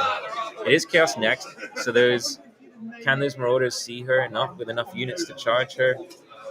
I think the one to the north of the table can see enough to charge her. It's quite a far distance. They just need to get 2 guys in.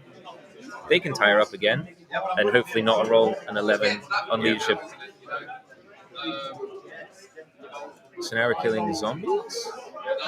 No, this is Hex Rays hitting the spawn. Oh, so that's 1 wound. And then he's failed the regen. None of it matters. They can't kill it. They just care about that give ground. Now we're going to watch carefully. Do the players correctly execute the give ground follow-up? We cannot get the other spawn into combat unless the Chaos player agrees to it.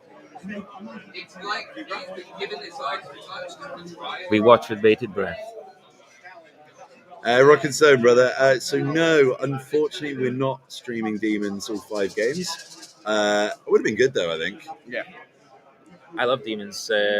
We have a Team England online team. We're currently playing in a German comp international tournament, and I'm playing Khorne with a bit of Tzeentch Demons in that, and it's a lot of fun, I've got to tell you. So everybody out there, Charlie is actually playing Demons. The legacies are back. Skaven has beaten Cathay here. You know, Dark Elves have beaten Cathay. It's crazy. I'm not sure if that's testament to players or the armies, though. So we have forgotten some small possibility, which is the Chaos Lord doesn't win combat. Yeah. He will be fine though. He's killed two regens, I think, and the stompenings to come. If he doesn't get a big stomp, he could draw this combat, and that is ultra bad. So we have a result from Sam Toll's table where he is playing his vampire counts into the Wolves of the Sea list. He has managed to win a little win. It is a 13-7 into the Wolves of the Sea. 20 if he wasn't a poorly boy this afternoon. It's a 2. Is that a 2 stomp? It's a 6. Okay. Oh, that's Keith, big. That's big. very important. Okay, so he will win the combat. He needed it. He needed the big stomp. He got the 6 stomp. But it all comes down to the restrain test. So the only place where Legacy armies are banned is Warhammer World. That's the only place they're banned. Everywhere else is absolutely fine. Like every other tournament. And to be fair, a lot of tournaments, they also run like the Renegades rules as well. So, right. This is our crumbling. We're crumbling. So he's won by at least 6. So he has won the combat. Yeah, I don't know yet. I'll try and get an update on that for you, Pash. Steve, Big Roman. big restrain test. Yeah, but you can do it. This is going to be big. This is going to be pivotal. Remember all those times you rallied your dogs? Yeah. Pretend he's a dog. Yeah, We are of course unbiased. These are both our teammates, but we do want this Chaos Lord to restrain because then we have a game. yeah, exactly. Rather than just the Chaos Lord stuck there. Yeah. We do want to make it as tricky for both of them as possible. Yeah. We want the worst situation for both players, and that's a good game. Yeah. Both suffering. Here we go. He doesn't want to pick the dice up. You can see he doesn't want to pick these dice up. Here it goes. He's picked up the two of these microwave for ones. Steve, 1 by 1 for the broadcast. 1 by 1. Yeah. Here we go. This is really important now. Yeah. This is so absolutely big. huge. It's a 3. On a 2. Oh, he did he's done it! Steve Toll and his leadership chair. He's earned that. And the He's Warriors of earned that. Chaos are back in the game. Oh, that's huge. It's absolutely massive. We have a game of Warhammer again, boys. Nice. Steve, Dave's pee's gonna have to wait another It hour. is. Look at that. I've already peed in the chair. It's the excitement of seeing that leadership We hold chair. you. We sold you the whole seat. You'll only need the edge. Good. Here comes the laser of fuck you. Is this setting up 2 dragons in the graveyard here? This is the grave gardening, yeah. Is this a dragon in the graveyard? This is a from flanking the Exalted, graveyard. But charge the Banshee with Disordered and then overrun into graveyard. This is a big play. This is a big play. I think the 2 dragons are going in. Oh, the level. There's nothing. Unbuff. The question is now, Keith, can they survive both dragons? You- This is a scenario we painted before where you need 3 stomps to pop this unit. I will caveat that 2 is going to be enough if one of them's flanked. Yeah. I mean, if he can get that spawn in as well, but I guarantee he ends up rolling a 3 on this spawn right now. Yeah. And it's a 3 weapon skill grey guard unit. These are 2s to hit now. Yeah, this is big. It makes a difference. My hunch is saying they will not pop it and they will actually just lose the game. Is But he too far out? Oh, yeah. Right, so the second dragon actually can't go in. what Because the Exalted's out. yeah. So he's in the flank, which means that there's no space for him to charge into the flank because you have to charge into the facing that you can see. So there's no Can't space. he corner? No. You can touch that corner. You Uh, can just touch that corner and it's a flank still. Steve, you can just touch that front right corner. It's still a flank. disordered, right? It's disordered. Yeah. Oh, it's the wheel. Oh, that's the stopping landing. it. It's the landing. It's the Yeah. wheel. So for the folk on the stream, when you charge with a flyer, you contact, you immediately land before the close the door of the wheel to align. This dragon, when it contacts that front right corner of the graveguard, who are that middle unit, he will land on the zombies before he gets to make his wheel, which makes it illegal. You think because I'm a flyer, I just do this, but actually on the contact before they align, you have to land. So we've got an interesting question here. So do you think all these extra tournament rules are actually hurting players? The community is becoming too fractured? I don't think so. I genuinely don't think so. Like, it would be quite nice if we all played the same game, but I don't think we're ever going to, because people want extra flavour. I think maybe if in version 2 it gets such a concise rule set that everyone's happy, then maybe we'll see that. But I don't think there's any animosity between anyone that's playing different stuff. It's just different ways to play the game, right? I think it's just a new challenge, a new way of writing lists. It's fairly interesting. Some of them I'm not interested in playing, and what I do is I just don't play them. Yeah, like you're playing in a German comp Renegades at the moment, and some of the lists in that are quite interesting, actually. Yeah, I really like. The question is a valid one with different rules, different comps. Hard for new players to keep up, yes.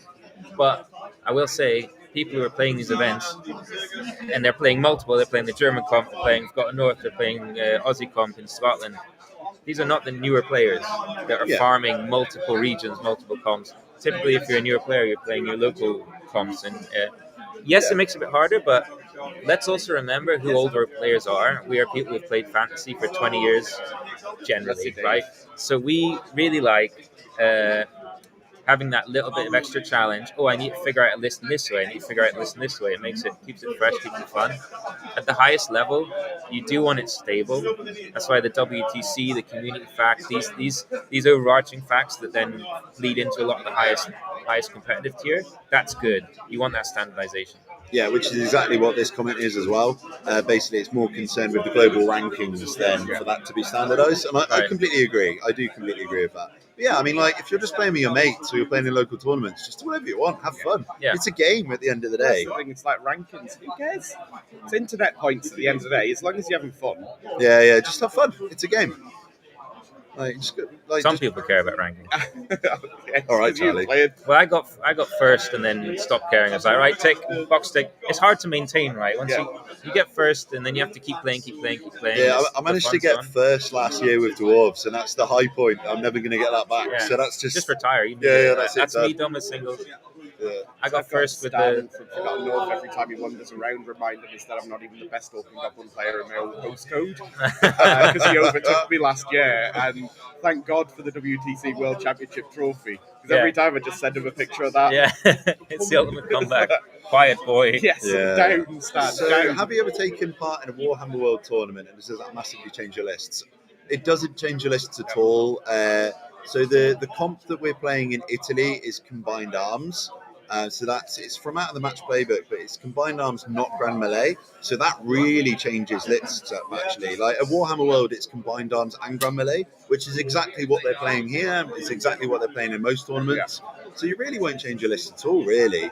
Apart from the fact that at the moment, you can take quite a few balloons. Yeah, is the only problem at Warhammer World. But like I said, that'll get fixed soon, so that'll be fine. I think once they have that team tournament and they realise everybody's that pushing to win it. Obviously, you will have people that are just going for fun, but people spamming balloons, I think it's on their radar already. It's got to be. So yeah, it's on my list. I want to do a Warhammer World tournament, but I keep making the habit of I'll do half an army in GW product, and then I'll see a 3D print that I absolutely love, and it's like, I can theme the rest of it around that, so it's not Warhammer World legal. But my Bretonians, they're going to be legal. Yeah. The Bretonians. What's that? No, only if it's in the fighting rank or adjacent to. And champions are never adjacent to. Yeah, because adjacent to means on the side, not on the next space. Yeah, No. It's not a character. Yeah. Just had some rules queries about accepting challenges in the flank. Obviously, champions have to be either in the fighting rank or adjacent to, but champions can never be adjacent to, which means they'll never be able to. Unless you have your units down to 2 models, basically, in your flank. Now he's adjacent. Yeah. It's a very, very niche case. But yeah, the players were just checking there. This Chaos Lord is going to flank the Graveguard. Can that champion come across to accept the challenge? No.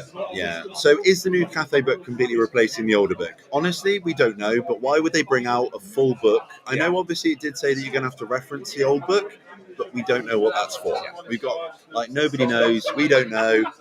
We can just be hopeful about it. Like, we love the game, we want it to be in the best space it can be, so we just hope that it does replace it. Obviously, it might just be that some of the profiles are the same, that's why you need the old book, or you need it for the lore, maybe. Like, we don't know. I don't think anyone knows. Even GW probably don't know at this point. In he goes. Right, the Chaos dragon Lord. is going in, smashed into the flank of the Graveguard. Now both players are now on a clock, right? This Chaos Lord has 5 wounds. He's going to be in Spirit Leech range. He's going to be in double Scream range if Keith wants to risk the Mortis engine. Probably doesn't. Probably is happy single screaming it as long as Spirit Leech is going off reliably and just sort of trick it down. I believe this is turn 3.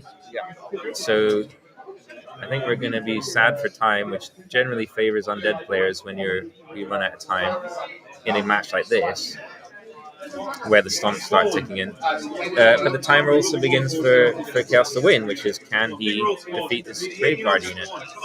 It will take multiple turns. 9. It was not an 18. Yeah, I think so. So Steve's gone for the fuck it 20 or bust with this charge in the Graveguard. Some would say the Warriors of Chaos ABC. Yeah. Yeah. Steve did say before the game he was not going to do this, so he could have just spun around and charged the hexes. He could have just popped the zombies and then got free and gone somewhere else. He had these safe plays. He took the very not safe play. It does pin the Graveguard. They cannot move. This spawn will connect unless stopped. This Exalted will connect and stop. He still has no way to deal with the Banshees, so he's on that Scream clock. Can he crack enough points before the Screams take the toll? Yeah, no, 100%. He really needs to get rid of that Vortex as well. Like, that really needs to go. It's an 11 on the dice. It's going to be there forever. that's why I do like a wizard. It's scary when you've got no casting whatsoever. Yeah. Just a level 1 changes the dynamic so much. So I like you saw the level 1 warp fires coming back in the new edition, which I think is really nice. It's a challenge though, they're so expensive considering you get 2 greater spawns for the price of the warp fire. That's the thing. In a GT, the spawns are just better. But as a Nolan enjoyer, I do like a warp fire. They shoot up real nice. They shoot up real nice. As a vampire player, warp fire is probably the most terrifying model in the game for me. So I really hate seeing them. Right, I'm just going to pop and get you guys some coffees. You want a coffee? I'm going to go for a bio if you want. Oh, okay, right. Should we take 2? Yeah, right. We're just going to leave it there for 2 seconds, guys. Dave is absolutely dying. We will be back in 5 minutes. Right, we'll see you in 5. Right, take care, everyone. We'll see you soon.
We are back.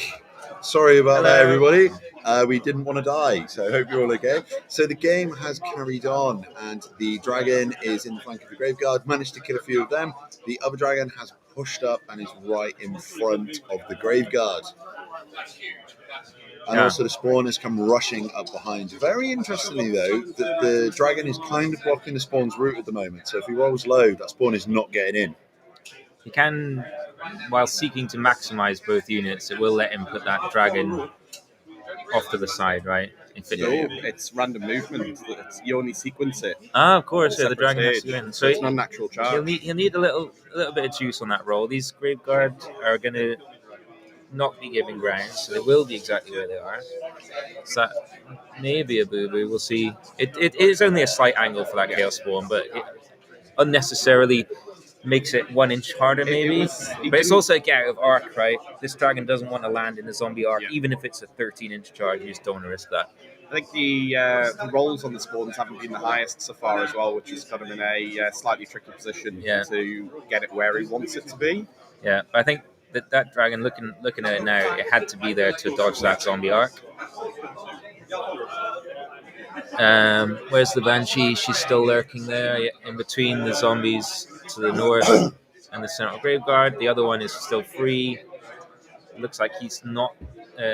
Steve is not choosing to tie it up with a Marauder charge, so he's just going to let it do what it wants again. And he's gone for the all-in on the Graveguard. As we said, that's the win condition, 3 stomps in that unit, and he's setting that up for next turn. The VC will have 1 turn on the crumbles. No regen, significant. Yeah, and they are weapon skill 3 at the minute. They've both been holding exactly the same strat the entire game. Nobody's gone after a baggage train, apart from the fact that if he does manage to pop the Graveguard, he'll be able to pop that. Yeah.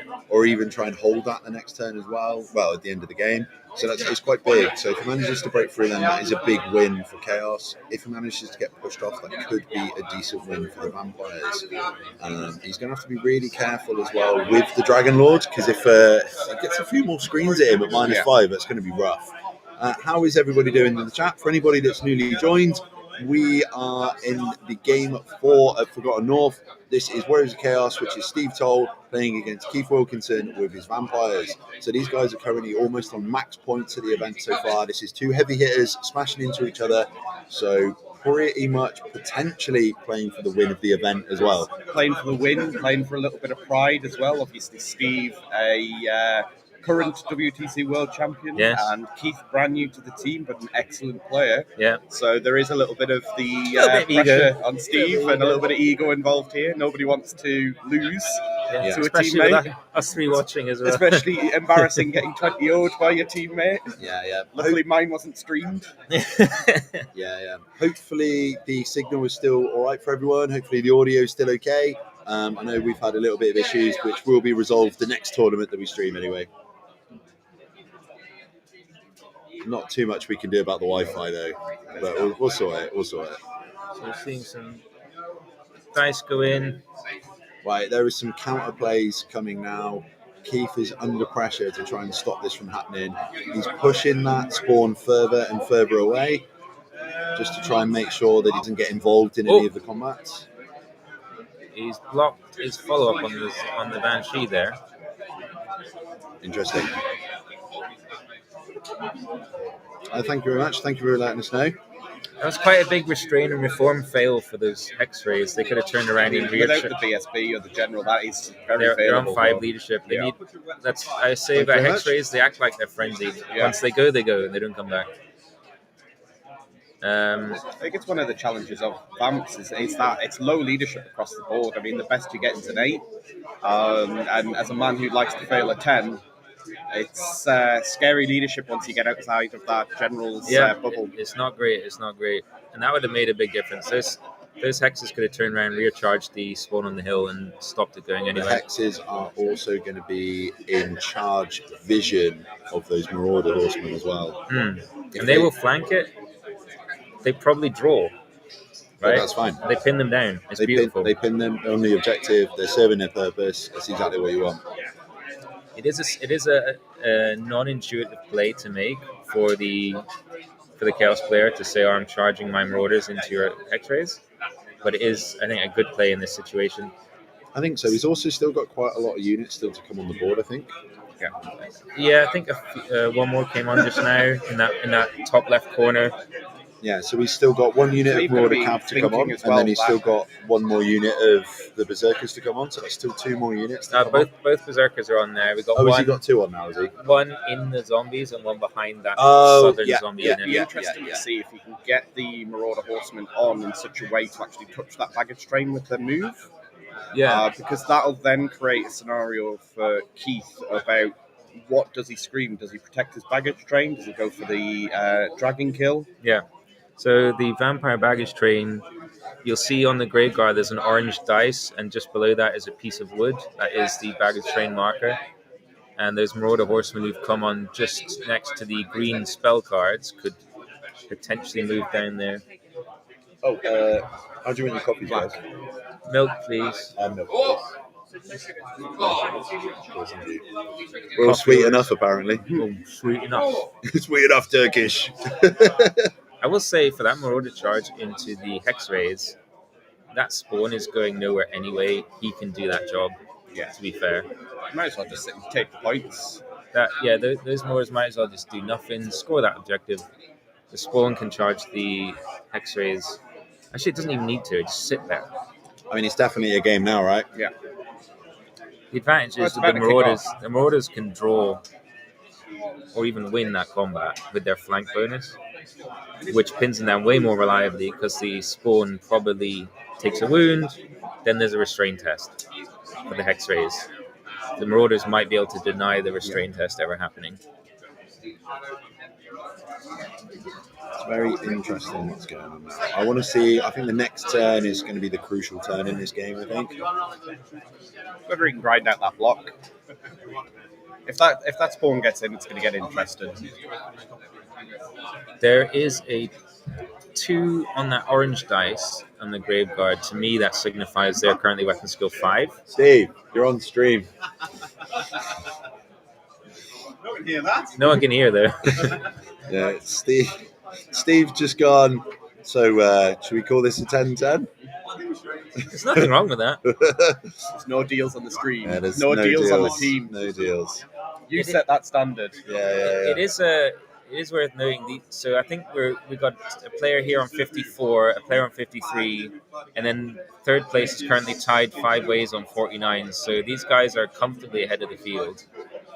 So really, if you get a big win either way, that guy's set up. Baby Hellish.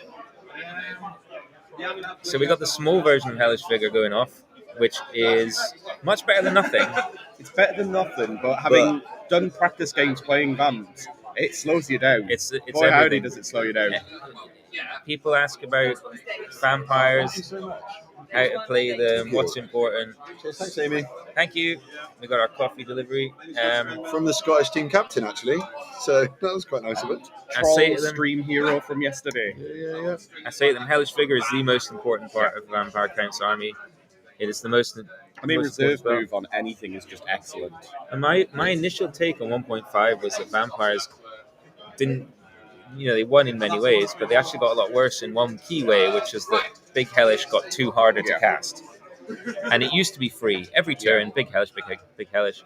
Now it's one unit a lot of the time, and it really hurts. So I think this is probably for you, Charlie. I think this question. So what's generally the way to tackle a VC army? So there's 2. If I'm the VC player, there's 2 things that scare me. One is magic attacks. If I'm me as the VC player, I abuse Ethereal. It's becoming more and more common, but it's not the traditional way to play. Traditional way to play would be the 6 Scream. How do you tackle that? Veteran. Veteran, or you just kill the Terrorgeist. But then a broader answer. Those are 2 very niche answers. The broad answer is you have the ability to one-shot the Graveguard unit or the zombie units, and that comes from a preponderance of charge damage. So the classic examples are demonic vessel on any cavalry unit. Blood Knights, Grail Knights, ogres, Minotaurs, all the stuff that sucks. Yeah, Skaven with Frenzy. Really weirdly, I was looking a lot at of the T6 legacy Lizard armies. Men. That's a lot of impacts and a lot of stomps. Yeah, really weirdly, the legacy armies are actually very good into vampire Yeah. counts. Like the amount of attacks you can get is actually really good. Weirdly as well, trolls. Yeah. The only issue they have is the low leadership. Yeah. That's the only problem. They're not a fan And of they the lower rely leadership. on regen to keep alive as well, which is One great. spiritual vortex is Yeah. Bad game news. over. But for me, the most broad and blanket answer of how to beat vampire counts, I would say, is having the ability to one-shot infantry units on the charge without overcommitting, i.e. triple dragon, right? All it takes is a unit of Chaos Chosen Knights with Vessel. Boom.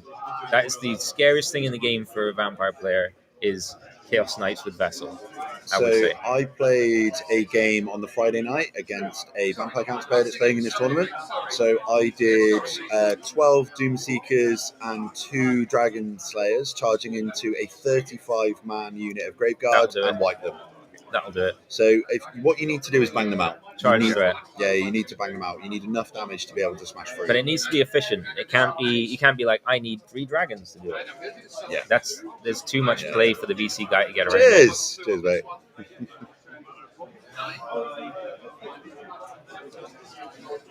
We've got both of the missuses now watching the stream. Mo's now in the chat. Oh, Morag Kelly in there. I had Amy heckling me on mine yesterday. What are we measuring here? We are measuring bats to burn the baggage train. They will get base. Oh, they're coming in. There is a Shartak facing the right or the wrong way? I can't really tell. I can imagine. I'm going to go have a look. I assume it's the wrong way. I assume it's the wrong way. Otherwise, the bats don't go there. Yeah. So that's a dead baggage train. There's nothing that can be done.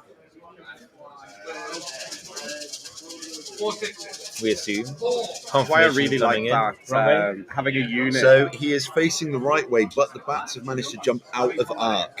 Okay. Why I really like the you put the Shartak actually on the baggage train, so that you'd have to charge it to actually get in. You can't destroy it if you've charged. And also you can't move onto it because you have to stay an inch away from That is ancient wisdom. the Shartak. So I did that a lot with state troops at Worlds. Little unit of 5 infantry sitting on the baggage train. That's a pro tip Can't for get 'em. anyone watching. Just put Yeah. units on your baggage train. Yeah, exactly. Defend them. So a nice, The interesting frustration comment of about making a really Chorfs. nice one, and then immediately putting on the table on baggage train, a lovely steam tank war altar conversion, and then within 10 seconds Easy I take to- it off and put a clear one on Yeah. so I can put my unit on I it. was doing the same with mine. So yeah, we just had an interesting comment about Chorfs being able to get demonology and then smashing through. Now, I genuinely think that Chorfs are an army that's going to see a lot more play coming up soon. They are very, very good. I love Um, the Black Hawk Death Star with demonology. So you go front rank yeah. with additional hand weapons and shields, second rank great weapons, Yeah. and you charge that in with all the demonology buffs. And Oh yeah. Go And they get wild. a furious charge as Yeah. well. It's a lot of damage. I think for me personally, I think Chorfs are probably in my top 6 of the strongest armies in the game currently. I think they're very, very, very good. And they're very good into a lot of the meta picks at the moment. Being able to spam really high toughness is so strong. So toughness strong. 8 is a scary thing. It is. I hadn't lost a competitive game for a year and a half, and then I played Chaos Dwarves. Oh, yeah, they're so good. They're so And good. it was mostly because I didn't know anything about them, because no one plays them. So Yeah. like, oh, that has stubborn shit. Yeah, Oh, that yeah, has magic attack shit. I didn't know these things. And by the way, for our dear viewer Zyron, if you're playing Chaos Dwarves into Vampire Counts, your best answer is Curse of Hashut. It's a magic missile that can pick characters out of units. It can pick characters Get out the of banshees. 3-inch bubble. They do not get the Countser. It specifically says it. And it's a toughness test, or you get pickled. And you can take the banshees out. You can take the general out. It is absolutely terrifying to play against. Yeah, like I think we'll see a lot more Chaos Dwarf lists at Worlds next year for sure. 100%. Like they're- Curse of Hashut is so extremely good against them. Double Hellbound Train with the magic attacks, amazing. So I take Hellbound on two Iron Demons, both with Hellbound. It's troubling, and if they get rears or flanks into Graveguard and stuff, they will destroy them. But really, put a mage on a large target, give him Curse of Shoot, and suddenly a VC player has to change how he plays. Yeah, for sure. And if you want to try and get that off, and if it hasn't been going off for you, Power Scrolls. Yeah. Power Scrolls good. So what we're seeing here is hexes being adjusted. So they're blocking the give ground. No, so one unit has gone into the flank, the other unit are trying to get free as a result. So what is interesting... I think the Hex Race is trying to block the Dragon charge now. That's impossible.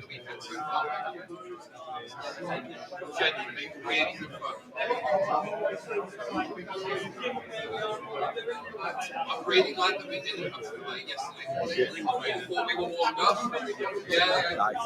saw that because he had the Herdstone as well. That is a Chaos Dragon. So a quick update from the tables. Tom Carley with his Beastmen playing into the High Elves. Now Tom has managed to win 12-8 with the Beastmen Wild Herd into the High Elves. 4-0. Yeah, 4-0 for our Tom Carley. So, am I seeing this right in that a Chaos Dragon has just flown behind both unit Hex Rays? Yes. So he's giving up.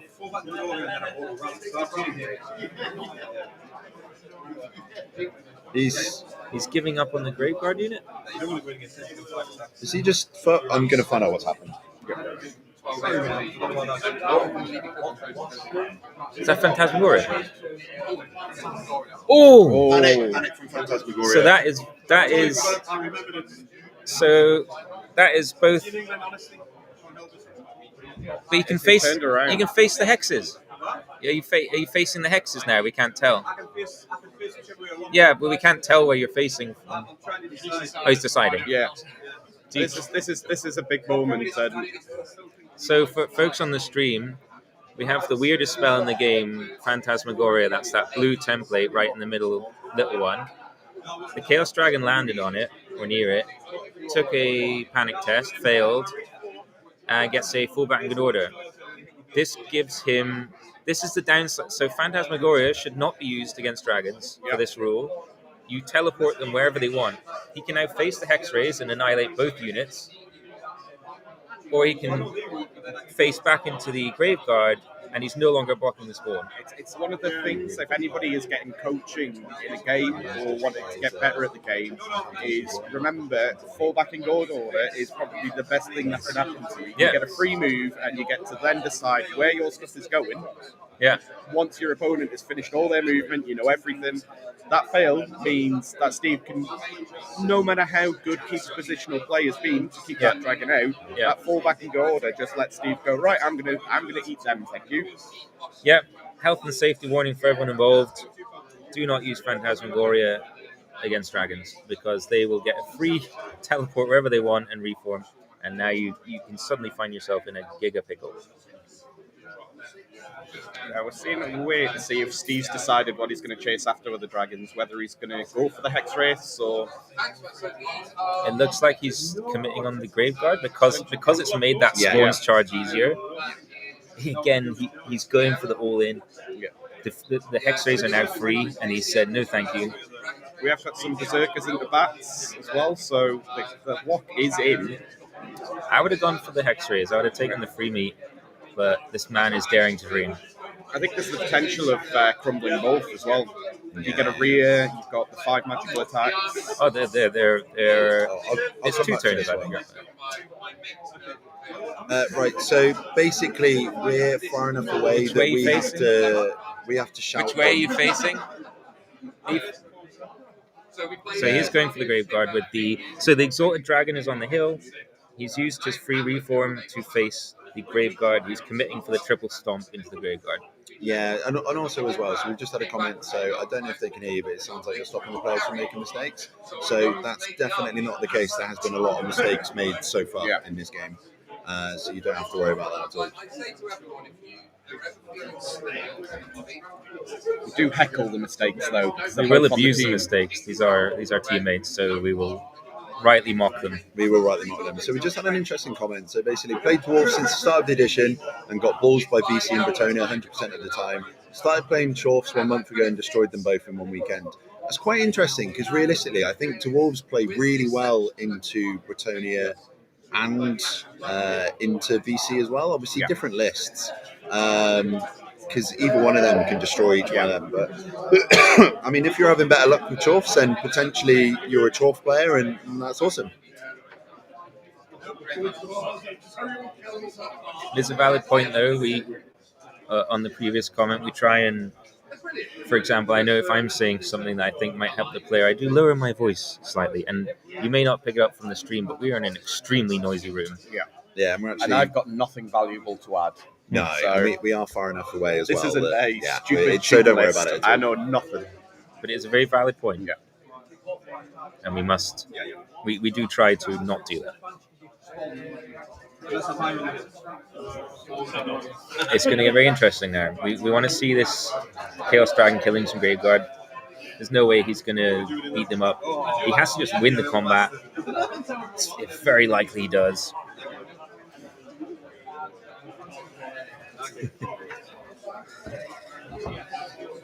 He should win the combat. He should pin the Graveguard. What options does the Graveguard have? As they give ground, they can drill. So if they want to give ground, they can drill to allow it. If they don't want to give ground, they can drill to stop it. And as well, something I'd like to point out as well is that these are two Worlds players, and also Keith is a Masters winner before. So there's Did rarely. he tell you that yesterday? He did tell us a few Did he? times. So I didn't there- even mention it. Yeah, I know. Yeah, so there are probably a lot less mistakes that will be made than in a lot of games. Like these are very seasoned players; they play all the time, probably like 3 or 4 games a week. So, like we would expect to see even less mistakes than are being made. To be Yeah. perfectly honest. And Steve absolutely loves Warhammer. Like the amount of games that we have, we finished work, and he's like, just bring anything into it that you tested, and I'll just be file tiding it. his dragons. He never changes. Absolutely loved it. He loves it. And he's a true loyalist to the Warriors of Chaos. He went into Gobblestar, I think, 13 times in 2 weeks, convinced that he could break it. Yeah. And it just got progressively worse and worse until one of the days he had a build. He finally broke it. And it's like, oh, I wasn't expecting that to happen. And then 5 minutes later, we were like, oh yeah, we forgot all of the regens. You lost by 9. Rest in peace. Poor dragon, Brave off dragon. the board. Yeah, see you. What is that? 9 days to 5. 4 weeks. Oof, that is 4 wounds from a scream. Has he got? Oh. Is it ward saves? Oh, he has not rolled his ward saves yet. He will fail most of them. He's got them all. Oh, he's got 1 wound left on the Dragon Lords. That's pretty spicy. It's the joys of watching him kill himself. So he's taken 10 wounds from screams and he's made 1 ward save, if my math's not correct. And that's 2 screams. 2 screams, 10 wounds, 1 ward save. And he's not even buying any vortexes. That's horrendous. Yeah. But the best part is, it's still a Chaos Lord on a dragon. Nothing has changed. It's that classic Doom meme where he's got 1 health. He's like, yep, still good to go. Yeah. That's all you need.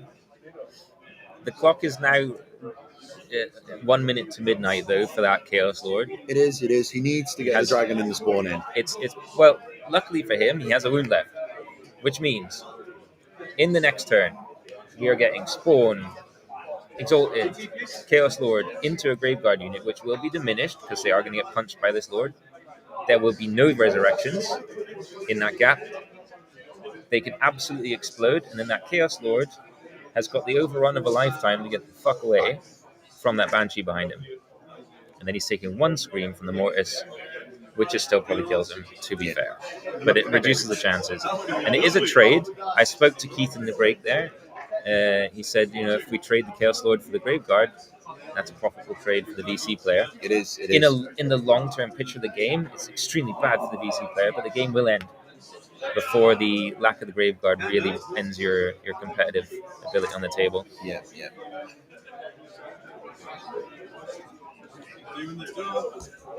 I do find it quite interesting that all of the Hex race have doubled down into that spawn. Yeah, they're trying to kill it. It's one of the things that's so good about the spawn is it's 170 points. So Yeah. what we on 3-4 turns of combat from the Hex race to try to kill it? It's still there. They're wounding on 5s, Yeah. and it's got a 5-up, and it's unbreakable. Hex. So generally, my thought with the spawn is like, as I said at the beginning, you want to put X-rays into it just to hold it up, and if you get 6 turns into it, you might kill it, and that's okay. And if you don't, Etzer feels bad. Yeah, the double hexes going in is like, yeah, I want these points now, and the hexes are out the game at this point. This is the one thing they're going to do, which is interesting. I think it's probably the right play because they can't come back into this dragon fight at the left of the board. The hexes cannot contribute there; they will just feed. So I think it is actually the right play to double down and try kill that spawn. The Chaos Lord and the Exalted would be delighted to be charged by Hex Rays. Yeah, no, they definitely would. I think the only other play would be going and taking away all the scoring, I suppose. Yeah, but you get kited. Your fly 8 and their move 8, but their skirmish, they will kite you. Some X died. The spawn? Marauder, Berserkers. Oh, the Zerks. Okay, right. So he's managed to get a few magic missiles onto them and killing all of the Berserkers. So that's quite big. They're not going to be able to run down. They were T2, weapon skill 3, charged by bats with 3 attacks each, hatred, Frenzy. and frenzy. That will do it. Yeah, that definitely will. Yeah. That will do it. But it's okay. It is a outcome that probably means very little. Yeah. But They got Swift Stride on bats. they do Swift. He's chosen not to Swift, rightly so. Frenzied. You've got to. You have to make all use of your abilities when frenzied. Isn't that a charge? Is that It for would everyone? count as Yeah. a charge if he hits the... No, but it wouldn't beforehand, though, right? Is that a rules mistake or? I don't know. I don't do combat, mate. So I don't get me frenzy now. So I got 1, 2, I would check. 6 attacks from 3 other guys. Right, so they're doing Zombies the now. flail combat into the zombies. So let's see if they can try and smash all of the attacks out so they're not going to get attacked back. 3s and 2s. You get 1. 1 hit. One hit, hitting on 3s there. 1, 1, 1, 2. Well, that was pretty poor rolling. Not winning either. He didn't wound. Nope. He didn't even wound. 3s and 2s, he got nothing. 4 attacks back. That's we- horrendous. why I don't We do will combat. see the Marauder tribe Berserkers losing Well- to a flank of zombies. So this was kind of one for the books, Yep. I think. Jesus, that's awful. This Chaos Lord's going to make up for it. No, the scale of this badness cannot be overstated. If those zombies restrain reform on 2 leadership we rolled, they will turn and face that Chaos Lord's rear. So that's got that. And then pushing that Chaos Lord off the board would be awful. Yeah, I feel he that. will be standing in the exact same spot. Steve, they're skirmishers. They don't disrupt. Did they not? No. So get your answer. But I didn't realize that. We need to find a I cheated toy soldiers Yeah. badge for Steve Slight again. little bit of cheating from the Chaos player saying that he was We were disrupting. going to have a little bell for him for every time. Aren't you going to cut?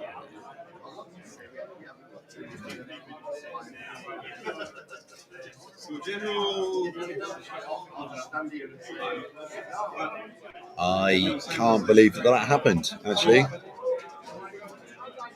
That's not good at all for the Warriors of Chaos player. That is a massive, massive boon That is for not good. Keith playing the Vampire Counts. Fail on everything, basically. Leadership 10. Right, so he's failing his leadership test. They've all failed their leadership. Unexpected. Extremely unlucky. I was looking at that thinking, yeah, the zombies are going to pop. There's not enough shielding around them. So it's potentially looking like the Zerkers might be going off the board, and the cavalry are going to swift stride and then get pushed. A nice little jaunty angle. They're going to miss the other cavalry, so they're not going to get pushed off. That is horrific. However, the zombies almost certainly will have to pursue. Their restraint is going to be on 2 leadership, maybe. It's got the general. Yeah, so that's a whole back of the because they're not all. It's not double outnumbered. It's not like so. Yeah, not with the bosses in the north. It could be when they fail that and then open up the front. Of the So they're just working out if he was double outnumbered. Yeah. So he's not double outnumbered. which will save their lives. Yeah. So they were almost off the board. I thought that they were double outnumbered. They're not. They did their maths slightly wrong. So that's bad though. I mean, he rolled a 12 with the cavalry. This now incentivizes the zombies to pursue. They will pass their restrain and reform. It looks like they passed it. I mean, apart from the fact that they can't finish within an inch, though. He's in combat. You lose your 1 inch bubble with models in combat. Not making any difference. Only for the model that's in combat, not for the other units around. Yeah, so it doesn't have a 1 inch bubble around it. You can do whatever you want.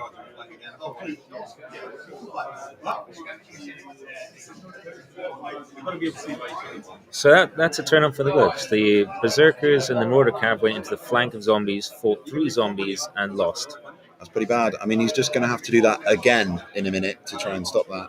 They are not fleeing, so those Berserkers can come back in, again into the flank. Maybe do it better on the second attempt. Just checking. Is it you got a 4 on the lead check for the check there. Is the general in range? It's all the way over there. Yeah. Right, we might have to jump in. I think that there's been a rules mistake that's been made. Keith, was it a 4 you got in your leadership for the zombies? Yeah. They have 2 The leadership. 2. Right, so just correcting that rule mistake that's just been made. The Action zombies zombie. would have been on leadership 2 rather than leadership 4, so they wouldn't have been able to do that. But you do get a reroll though. You You get get a a reroll. reroll. Keith, you can re-roll it So or you you pursue. Snake Eyes. So Oh, that is That was a a fail. 5. he got a 1. Right.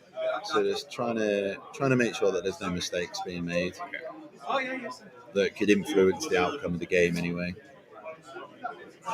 So to the comment before, we won't obviously help the players during the play, but if something has occurred that is Wrong. egregiously wrong, and they would both obviously welcome it as well. They don't want to be making mistakes. It's a sticker for both players there. It's fine. If you'd rolled it in the dice box, you would have got away with it and all. It's because it was on the table. I could see the 4, and I was going through the rules trying to find. They got warband or something because you can't use that. Where's the 4? Thank you guys. Don't say thank you. It makes us look biased. Yeah, we want them both to win. Yeah. This is the thing. Oh no, I want them both to lose. If I can. Well, then Jack Ward might be able to win the event if they Oh both God, lose. no, he can lose too. I don't think he's We going to. believe in the Sam Toll. We have Tonk asking how's the game going. Maybe nice point to recap. So the game started pretty humdrum. The Chaos came forward, set up some nice angles, took the hill. Then they failed a crucial impetuous on the Chaos Lord, sending him in. He ate 9 wounds of screams, but has passed a crucial restrain reform, fighting the zombies that allowed him to flank the Graveguard. Phantasmagoria then sent the Exalted Dragon onto the hill. He got a free reform, and now we have a situation where it's the Chaos turn next, and we're going to have triple Behemoth into those Graveguard, and it could cause a mess.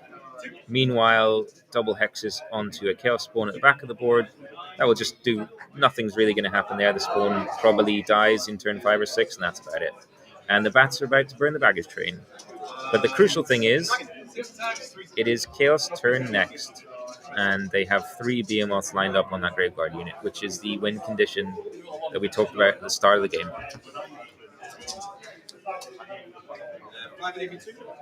And he will win 5 from the dragon. He will win the combat. Whether he kills enough so it doesn't bop him back in the head, though. Yeah. So the I think the Chaos fighting Lord rank's has done gone. at least enough damage now to ensure that he's won the combat, which keeps it pinned. And this is also crucial chipping because these guys cannot resurrect. It is Chaos turn next. So Keith's dice, Steve, the Chaos player, his dice have been horrific. If he gets anything like normal dice, these Graveguard are dead. Oh, so this is an attack back. So this could be bad. Do you get press of battle in the flank? No. No. He pressed battle him. Again, sorry for this. Do you get press? It's that press of battle that you're getting the attacks from, because I think you wiped your fighting rank. Because he's only got If he kills 3, there's no attacks back. I killed 4. Yes, there's no attacks. No, you can't press a battle to the you can't side. press a battle in the so flank. no press a battle from the flanks. Relentless cheating from both players here. No. I feel that there was. Yeah, Roll the ward save anyway. I want to see. Steve, Roll pass the the ward ward save. save. So we're just going to get into roll the ward save on the dragon to see what would have happened if he actually could have attacked. But there is no press of combat. Here's from where he the gets a flank. 6 storm. Oh. It's big. It's big. This condemns the Graveguards to death in the Chaos player turn. Yeah, yeah. Almost certainly. The Chaos Lord will go into the bats, finish them. The Exalted and the Spawn will have no options. Yeah.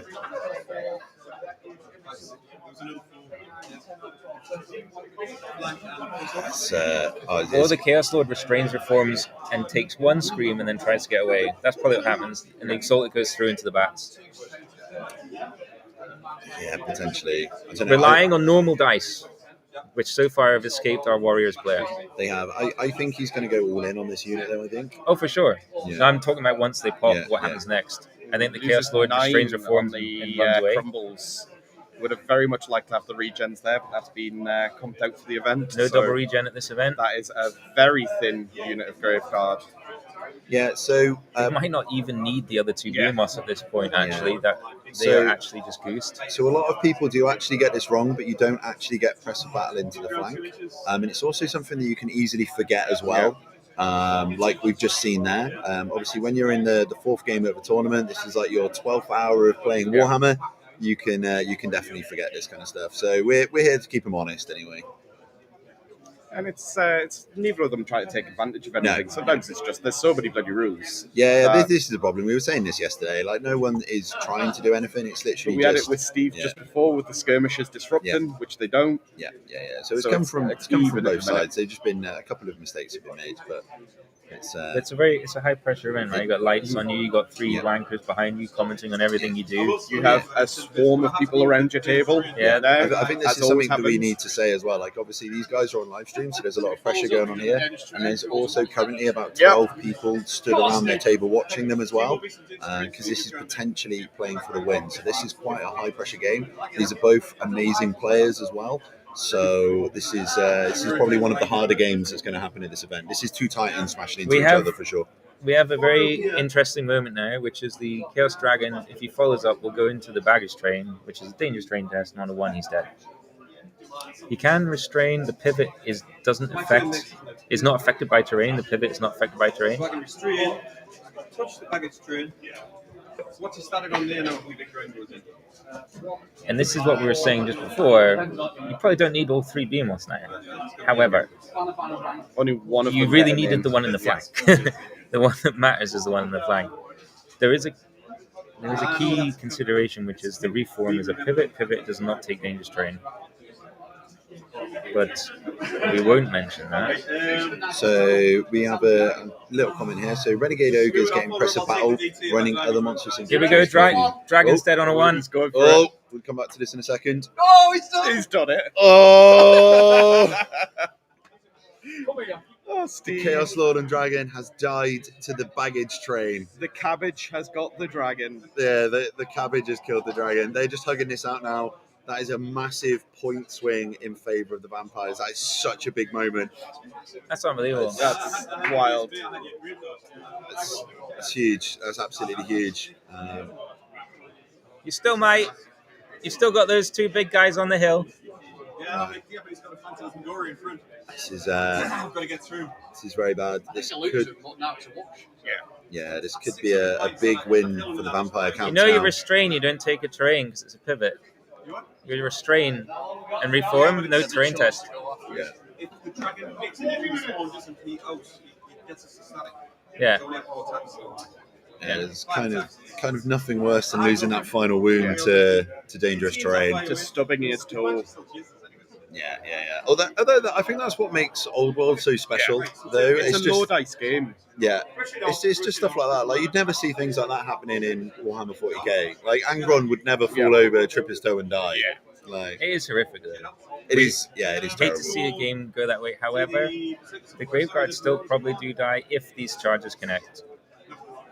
It was guaranteed now it's far from guaranteed that they are dead. But for anyone not watching, Yeah.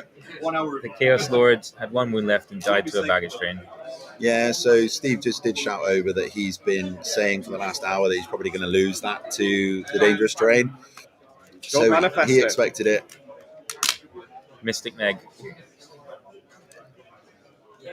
Oh, that's appalling. Yeah, that was. And 10 scream wounds, 1 ward save. Created that situation. I know, it's crazy. Yeah, it's a low dice game, definitely how I prefer it. Yeah, 100%. It's much more exciting to watch. It's much more exciting to play. The fact that a Chaos Dragon just tripped over a little cabbage and died is insane. It's mildly entertaining. I'm devastated. I can't imagine how Steve's feeling. I feel like my soul's left my body. Yeah, that's horrendous. That was bad to watch, I think. Oh, So Steve Toll is destined to always finish second at GTs. Yeah. It's incredible how many GTs he's come second at. Yeah, I know. So we've got so no rule of 3 here. So basically, this event is using the Combined Arms and Matched Play Guide, which is the Grand Melee. So there is no rule of 3 on core. So I think it goes up to 4 in core. Yeah, so it goes up to 3 4. special, 2 rare. Yeah. So with the bolt throwers as well, the way that it is in the Grand Melee is that you can take 0 to 3 of the same war machine, so you'd be able to take 6 bolt throwers in a Grand Melee army. So at this event, you'd be able to run 6 of them. There are a few people here. Multiple cannons. There are armies. Yeah, I'd say a few of the known armies have got 6 cannons. Yep. So there are a lot of artillery pieces. Interestingly enough, though, that none of them are actually on the top tables. Yep. So everybody moaning that cannons are too strong. Obviously getting proved wrong. they're matchup reliant. As a They Nolan, destroy some games and they lose to some games, right? Yeah. As a Nolan enjoyer, I was talking to quite a few people behind, and I just don't buy into more than 3. I think 3 is the right Because amount. they split the board perfectly, right? Left corner, middle, back right corner. And it's not As too soon many as you've points got to give 6, away as you're well. giving what you want if you're playing cannons. Who's done it with their fingers? Is that you again? What? With your fingers? Just zoomed in on Charlie. I'm talking where it should be. Right. Broadcast Look improved. at the beauty of that man. Right, 2 seconds. There we go. Right, leave it alone. But yeah, so you want it so that if a dragon charges your cannon, he's only going to get one of them. You flee, and then he's either off the board or he's facing the wrong direction for your outriders, for all the rest of your shooters. Okay, we need a 15 on the charge. Oh, here we go. If the train causes him to fail, he can wheel around it. He needs a Need a 3 3. now. He needs a 3. He's Oh, in. he gets it. He's in. He has earned that with his 1 on the terrain. He's earned that. Yeah, he's definitely in. So are these rules in the match playbook? Yes, they are. So this is the army composition. So it is Combined Arms and Grand Melee, which is what most tournaments do. Charlie, we have had another message from Mrs. Charlie. Playing Dirt and listening to you, what a vibe. I love it. Thank you so much for your donation as well. Thank you. Hopefully everybody out there's enjoyed, and thank you so much for the comment, Carmen. Throwing away our mortgage payment on this stream now. Spawn has So the spawn has failed. That's very big. Very, very big. Wish Steve could roll like this for me. Yeah. Graveguard are still going to die as long as that dragon is screamed off. He's going to eat the champion challenge. Champion respawns, he eats the champion challenge again. We're on turn 4, so he'll have 3 rounds of combat after that. Then So- Banshee into the flank. Yes, she challenges out, but she gets rinsed. But no, Snipe. champion challenges. She gets flank bonus for him. So Yeah, that's another one no, to keep him alive. we're this round champion dies. Next round, champion comes back up and challenges, champion dies. And the Chaos Dragon will have a break test to make. Steve has not been particularly good at this game. This game has been really outsized influenced by dice luck, which you really don't like to see. No. Although at the same time, that's what makes Old World, I suppose. Yeah. The dice can go away from you. It's such a low dice game that every roll is very impactful. It's really important. And this is the thing as well. Like, you can't just be like, "Oh, this army's amazing because of the stats." Dice happen. Dice happen. And that's actually zombies beating marauders, horsemen, It's and just- tribesmen. it's a sleeper reason why vampire counts are so good is because they take away a lot of dice variance. You are not relying on single things like dragons and so on. You have a weight of dice. Your variance towards the average is very strong with VC, and you're not rolling break tests. You're not rolling panic tests. You're not rolling all these things, rallies that are very variable. And because you're not doing all those things, the game is simplified and it's a lot more peaceful and relaxing. You can focus on the game. You're not panicking over these important dice rolls. Yeah. It's a huge reason why VC It's are all so the vital good. rolls for your game plan. You get re-rolls from the VSB. Yeah. VC simplify the game a lot and they take a lot of pressure and mental load away from the player. They're still very hard to play at the highest level, of course, but they are simpler than everything else, I would say. Yeah, no, I couldn't agree more. Like being able to not just hit everything on 2s, rerolling 1s, and wound on 2s, rerolling 1s is what makes this game just better. It's when you see those rolls, it's like I've got 60 shots on 2s, re-rolling 1s. It's like, why are you doing the roll? Yeah. It's like, we know what's going to happen. Just tell me they're dead. Let's just math it out. I'll probably drop a couple. Yep. So where are we? We are on the Chaos 4, which is the start of 4. This We are going to game, be looking at time on this as well. this will time. Well, You would hope the players can either talk it out or play into lunch, depending on the TO's opinion. At the same time, the Chaos players probably happy to end the game on turn 4. If you talk through the rest of this game, I don't see that Exalted. That spawn is getting charged by the zombies. The gift ground can be blocked by the bats. There's no help for the dragon. The dragon slowly loses to a respawning champion. Yeah. This is it's all gone wrong for Chaos, And unfortunately. it was literally that one on the terrain test yeah. It was, yeah. has transformed absolutely everything. It's the impetuous charge. Walked into that initial screen. That's 5 Yeah. wounds straight away. And then 4 on the next one. There's 10 Hey, wounds from Rami, screens, okay. 1 ward save. Nice to have you on board. Oh, the spawn's gone now as well, so Oh, is this one gone too? It's slowly backfield's falling gonna apart for the Warriors of Chaos. start This to turn. fall apart a little bit now, unfortunately. Do we get restraints on the X-rays? Yes, we do. Right. It's starting to cascade. I do think that going into this game, this wasn't favoured towards Warriors of Chaos, Yeah. but it's gone wrong this turn. Because it was looking like it was actually going to be like a There's strong relatively... potential. Yeah. I mean, it was at least a draw. Yeah. But you spiritual vortex impetuous, you can force the game. And I think Steve reacted to his dragon going in perfectly. He made all the right decisions and got betrayed by a 1 on a terrain test. He did. And the cascade is going to be brutal from here. There is still a small chance that this Exalted can win combat. Yeah, he definitely potentially can. So, round... I think is it 1 or half 1? Round 5. One-ish. Yeah, Right. I'll tell you what, I'm going to go find Scott, who's the event organizer, and I'll let you know an exact time that the stream will be coming back. I'll be back in 2 seconds, so I'll leave you guys to it for a minute.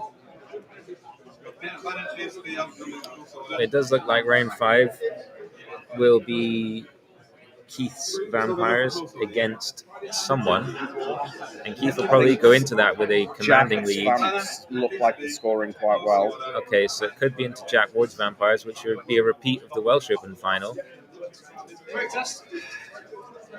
We got a break test on the Exalted Dragon on 7 LD. He passes it. I think you'll see in the It doesn't change anything. Game 5 into Jack, you'll have a new villain in that will be very much cheering on Keith in that one. Make sure Mop is put back into his cave. Yeah. He's at a significant disadvantage in that game, considering he was out drinking till 6 o'clock in the morning. Yeah. With Jack, so you can't give ground 2 inches yourself. This is what you can, don't it? Yes. You are? Whichever one's better for you.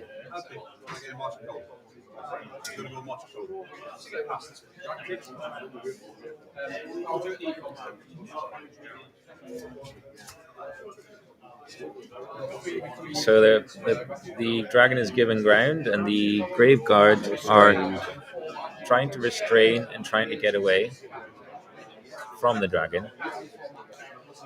If they reform, Go marching column, I think the plan is, but then it's they can't march. Yeah, Doesn't change anything. It's more about can they get out of its arc. It's going to need a hellish vigor Yeah, to get out of its arc. However, baggage train is gone. if I were the VC player, I would continue to take that combat because there are 3 resurrections coming into that Grave Guard unit now, and they are not going anywhere. The bats can charge the dragon. It will lose combat to a challenge, and the bats will run it down. One heal gone off. So I think this is a missed opportunity to kill the Exalted, if that is what's happening. Charging again if you want. True, he might want to scroll lust. But if you scroll lust, you're affecting your unit champion, which is fine. He might do a wound or 2. Getting some resurrections coming through, which will be game over. The dwarf is back in the room. So round 5 starts at 1:15. So we will be back live at 1:15. So everybody else will be seeing top table for the final and probably the result as well. I can imagine the winner on that should be the winner of the event. An interesting opportunity as well to have the Brad Pitt interview with the vampire, between the vampire himself and Keith Wilkinson, the winning vampire at the end of this game by the looks of things. So we will have the interview with the vampires. Very good. I'll tell him it was all luck. You got lucky. I would have done better. He got lucky by the way. All luck and cheating. Yeah, a lot of cheating. And a 1 on a terrain test. Awesome. We will see you at round 5. Hopefully your trip out is all right.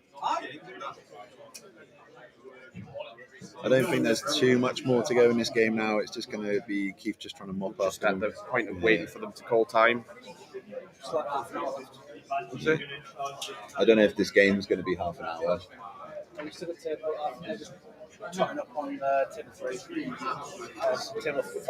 So we're just trying to find out scores from the other top tables. And Tom got a small win. So it's not likely to be him, despite it being 4-0. It looks like Jack's only got a small win as well into the cafe, into the Warriors of the Sea. Yeah. Sorry. Might have a situation at last Forgotten North where I had mathematically won after game 4. Game 5 was just for the fun of it. We might have the same situation with Keith here, where You're welcome. Yes, thanks to the kind contribution of Dave. A nice chunky 20 points for you, 20 by me in game 4. I felt like you needed it. Yeah. So this event is also running the 20-0 system, so it's not win, loss, draw. So it is tournament points overall for this event as well. So it does mean that you have to get stuck in and get as many points as possible. You can't just build Death Stars that are points denial. So you have to get stuck in, get all of those objectives, and try to smash your opponents, which does mean you normally get a lot more interactive games as well. You don't want nonsense like our play, just running away. Killing one unit and then being like, yeah, I'm gone, see ya. I like win-loss draw in that it allows other game styles or list designs to win. I prefer 20-0 because it encourages more smash, which suits me more. Yeah, I think there's a healthy space for both of them. Yeah. Like in win-loss draw, you get more Empire wins, you get more Dwarf wins as well, which is quite nice. But there's definitely space for both. I enjoy both as well. I think what we have now is like, I don't know, 2/3 of event are 20-0 and 1/3 win-loss draw. I think that's a really nice mix. It's good. I mean, you can have different armies for the different events as well, so you can mix it up a bit. Yeah. It's just nice to see Old World in such a positive light at the moment. Like everyone's getting on. It's like the tournament scene is flourishing. Like the content creation side of it's going from strength to strength as well. So it's just really nice to see Old World flourishing. Yeah, it's beautiful. We all hoped for that, and we got it. Yeah. Nice to see Steve taking it well that he lost his dragon to a cabbage train, because he knows, as is tradition, he'll 20-0 game 5 and come second. Yeah. His natural state.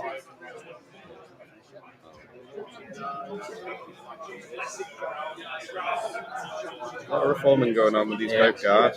Well, it's the fun part of the game now, where you just do what you want, and your opponent just watches as you clean the table. So I actually got it wrong about the Jack Ward game. They haven't actually finished yet. That might have just been him wanting that result. So we'll see. We'll see if the Cathay can It's smash going him well out. from at the start, but it's Cathay. You never know. It does look like there's still balloons on the field though. So The glasses have come off as well. Oh, he's focused up. He's on it now. He's I no wonder longer if the hangover's recreating now the Blues kicked in. Brothers. So here we'll see Keith trying everything he can to get this unit away from the dragon. I cannot see how it's possible mathematically, to be honest. The center of the unit must be 4 from the dragon. And without vigor, Yeah, I'm not really sure what he's doing. Has he gone into marching column? you Looking. can't march in column.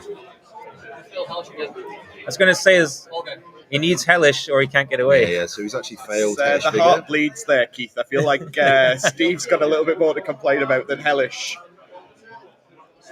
It's nice to see that everything's going wrong for both of them, Yeah. just in different scales. Different scales of wrongness, yeah. One player can't cast Hellish Vigor, the other one has lost To a stub toe. 600 point to the stub toe. I do fear for Keith now. There is a brace of tolls around the table. He may be getting a kick in after what they've done to his dad.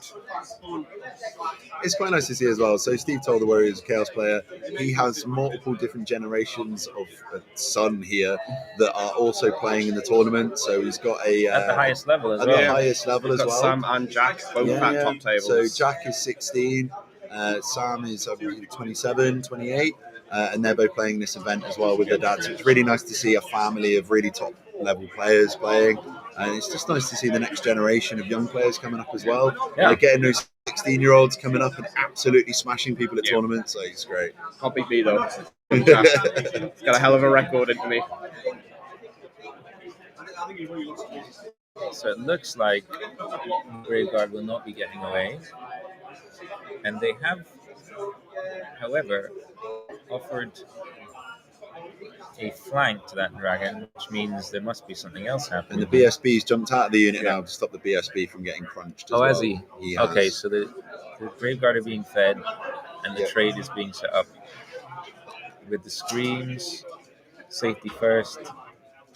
I think the better play here potentially would be to charge into the bats, kill the bats, reform, then charge into the BSB afterwards. I thought that would be a better He'll play. have time to move out of the way after that. It's time to run, yeah. I don't think you can get far enough though. I, Right? I would flappy that There's dragon. a wood. You can tuck into that wood there. Get a vision. That would be a really pivotal time to stop the reserve move as well, I think. I think From here, these ones, they go straight on. so. The Hex Rays are going gonna to feast. try and find these Marauder Horse. They will not catch them. There is no way. They're just going to keep them away from that objective. Keep them honest. The game's going to come down to now. This spawn is going to get controlled by the zombies, and that's that. It's really the Exalted. Can the Exalted pop the Graveguard? And can the Vampire Count scream down one of these Well, big I was going to targets? say, is that the Exalted actually going to be there as well? It starts at base lead 8. So there's a few screams coming in. If these debuffs go into it, it's going to be It's going to be tricky, but if he gets to fight one round of combat, he may just do it. The baggage train being gone as well, so the Warriors of Chaos baggage train being dead has just really opened this up now to be a massive VC win as well. Yeah, it's looking. all you can get is because of a Graveguard. cabbage. All because of a cabbage. The Exalted has a chance to pick up the Graveguard unit, which is getting on 400 odd points, depending on how they're built out, which will pull it back from a 20, but it's going to be bad. And I think Keith will be. VC is a very good army to play defensively with, and he's going to go into game 5 with a big lead. He can just sit. Yeah. It's just really hard to get points out of VC if you don't have the punch to be able to smash through them and claim those points. Like I don't even think that Steve's on any kill points currently. He's got maybe the bats. No. No, so I don't think he's killed a thing so far. Classic VC game where it's really close all the way up to turn 5 or 6, and then you realize your opponent's killed nothing. I think that's part of the feels bad that people have with the vamps is that you can put so much work in and then they just heal back. Yeah. Be interesting to see if they modify any of the rules within the FAQ that's rumored to be coming for it. Yeah, I think all it needs is to get rid of the double regen, which we don't have at this event anyway, and then also changes to the Arise mechanics in both Tomb Kings and also Vampire Counts. Turn that to a spell. You can interact with it. You can stop it. You can throw dice, and suddenly that's no longer a feels bad. And I think that'll be fine. Which is good. Yeah. I don't think they'd probably need any other changes. Like, I think, although if they did get an Arcane Journal, it'd be really nice to see different flavors of Vampire Counts. Like, I'd love to see Lamian armies. I'd love to see like Musion. I'd love to see even just an actual one cast on. Like, I'd love to see to be able to get the bits back from 6th edition. You know, when you could have like you could turn into a bat, you could be a wolf. Yeah, it'd be cool. What we want is Strigoi with Sword of Kings. That's what we want. Yeah. I saw one at Wales. Good lad. Yeah. So we're heading into turn 5 Here's the gods on the dragon. for the Chaos players. So he's going Top for a of Gaze of 5. Gods. Steve, what did you roll? 6 and Oh, he gets +1 leadership on the dragon. Yeah. That's a 10 leadership exalted now. That is very nice. That means that does matter. He may be able to survive long enough to kill the Graveguard with leadership 10. And he is now strength 7 base. Yeah. He might actually be able to smash through Great that. weapon as well, so he can go hand weapon now. He can now play hand weapon, yeah. If you want, it makes no difference now. Yeah. So we could actually see him smashing through those. He's just pondering now whether he actually wants to charge or not. I think this is going to be a big decision. Eye of the Gods. So Gaze of the Gods works. You roll a d6 at the start of the turn. A 1 gives you stupidity. Got rid of the vortex. A 2 or a 3 gives you temporary bonuses to initiative or toughness. And a 4, 5, 6 give you permanent bonuses to weapon skill, attacks, or strength and leadership. Or you could get stupid several times like he did in the first And game. if you keep rolling a 1, you keep getting stupid, you just -1 to your leadership every time. And in Steve's previous game, he got that 3 times in a row. I think he'd lead 5, yeah. So he was a stupid dragon with 5 leadership. I mean, I just always roll stupid. Like, Chaos is not the army for me to play. They do have a 5-point item which lets you re-roll it. The favour of the This gods. is probably the best item in all of Warhammer. If you think of impact to price, Favor of the Gods is probably the best item in the game, to be honest. Or Scepter of Noir. Scepter of Noir is alright. I never play with it. Can't be that good. Just doesn't suit your playstyle, but the sit back armies, it really does, though. Yeah. You don't need to resurrect twice if the enemy's army is dead, If your right? opponent is dead.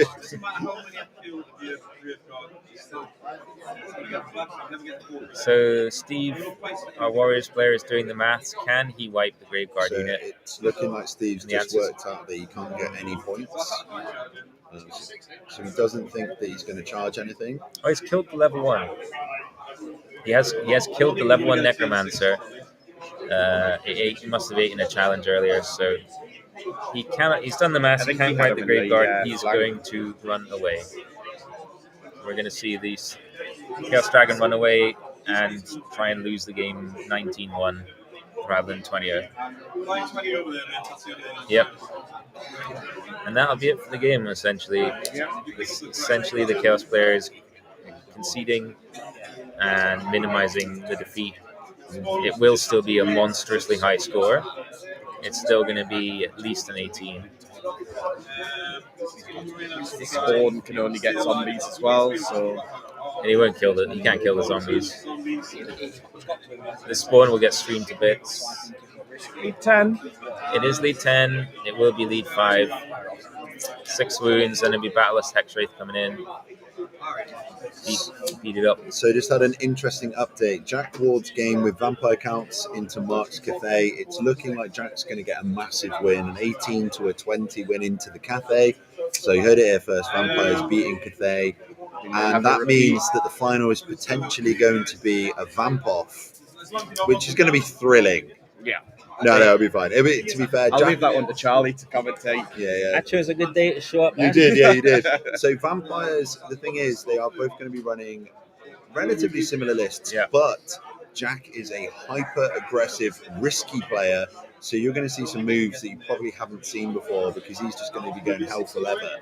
And it is a rematch on the Welsh Open final. They played each other. Yeah. And it is worth mentioning that Jack has hand weapon, shield, grave guard. Keith has great weapon, and in the mirror matchup, the great weapon guys are by far better.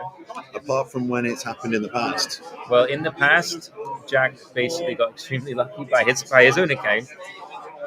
He got 12 of his grave guards screamed off and received the charge from the great weapon guys and won that clash. Which is just the dicing occurring. VC mirror. How does a VC mirror usually go? It usually is very cagey, very standoff until one person makes a mistake, and then it explodes and they lose big. That's generally the flow. It also comes down to ethereal. Who has the ethereal matchup superior? In this case, Jack will have superiority. He has an 8 and a 6, I think, on hexes to Keith's 6 and 6. Jack has champions. Jack has Power Scroll Battle Lust. Keith does not. However, Keith has in the mirror, Great Weapon Graveguard, Destroy Hand Weapon Shield Graveguard. It can also come down to things like whose Helm of Commandment rolls higher. But genuinely, it's very cagey, very standoffy. One person makes a mistake, and then there's a huge cascade of events, and they get absolutely destroyed. Moments of just the spiritual vortex impacting the ability to res. Yeah. You don't get the dispel off on the vortex. And the biggest counter to a Banshee is another Banshee. The biggest counter to Hex Rays is Banshees. The army counters itself really hard. Yeah, I mean, you see that in kind of all mirrors, really. Like, normally the worst games you'll have will be into exactly the same army.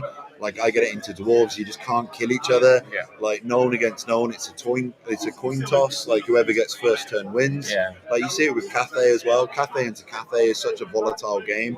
If we were doing like team pairings, we would always try and not go for a mirror match. And it's going to be very interesting to see the final game at this tournament being played by two VCs. One of them is going to win big, one of them is going to lose big, and then that's going to push the loser out of the podiums. What does influence it is that Keith will have quite a big lead in the tournament scoring, so he can just chill, and he can happily probably lose 8-12 and still win the event. Yeah. So that will be an interesting dynamic. We'll see how that goes. Is it domination? I don't know on the final one. I'll have to go find that out. That'd be influential. If it's domination, it forces you to play the game a bit more. So we'll see what the mission is. I've played Keith in a game for a GT VC mirror, and it was, as I described, very standoffish. Yeah. He didn't even he took a risk that was very favorable for him. It didn't pay off, and then I cascaded off of that through the army and took the win. And that's kind of how these games go. Yeah, I can see Jack playing very, very risky into it because he needs to get a big win as well. Yeah. Whereas, like you're saying, Keith needs to doesn't send it. have to. Yeah. And then that's a problem, right? You got hand weapon, shield, grave guard. You battle lust and you charge into great weapon, grave guard. Both of you are getting 2 attacks a model essentially because you're receiving press of battle. You're battle lusted. The difference is you're both armor save 5, but the other guy's winning you on 2s. You're winning him on 4s. So it comes down to your Word of Pains. Curse of Years, not a very good spell, becomes really important in that mirror as well. So normally vampire players will drop that, but you will see them picking it up in the mirror. Yeah, for sure. So if there's any vampire players in the chat, you'll have to come back in at 1:15 GMT because it looks like there's probably going to be a vamp off. We shall see.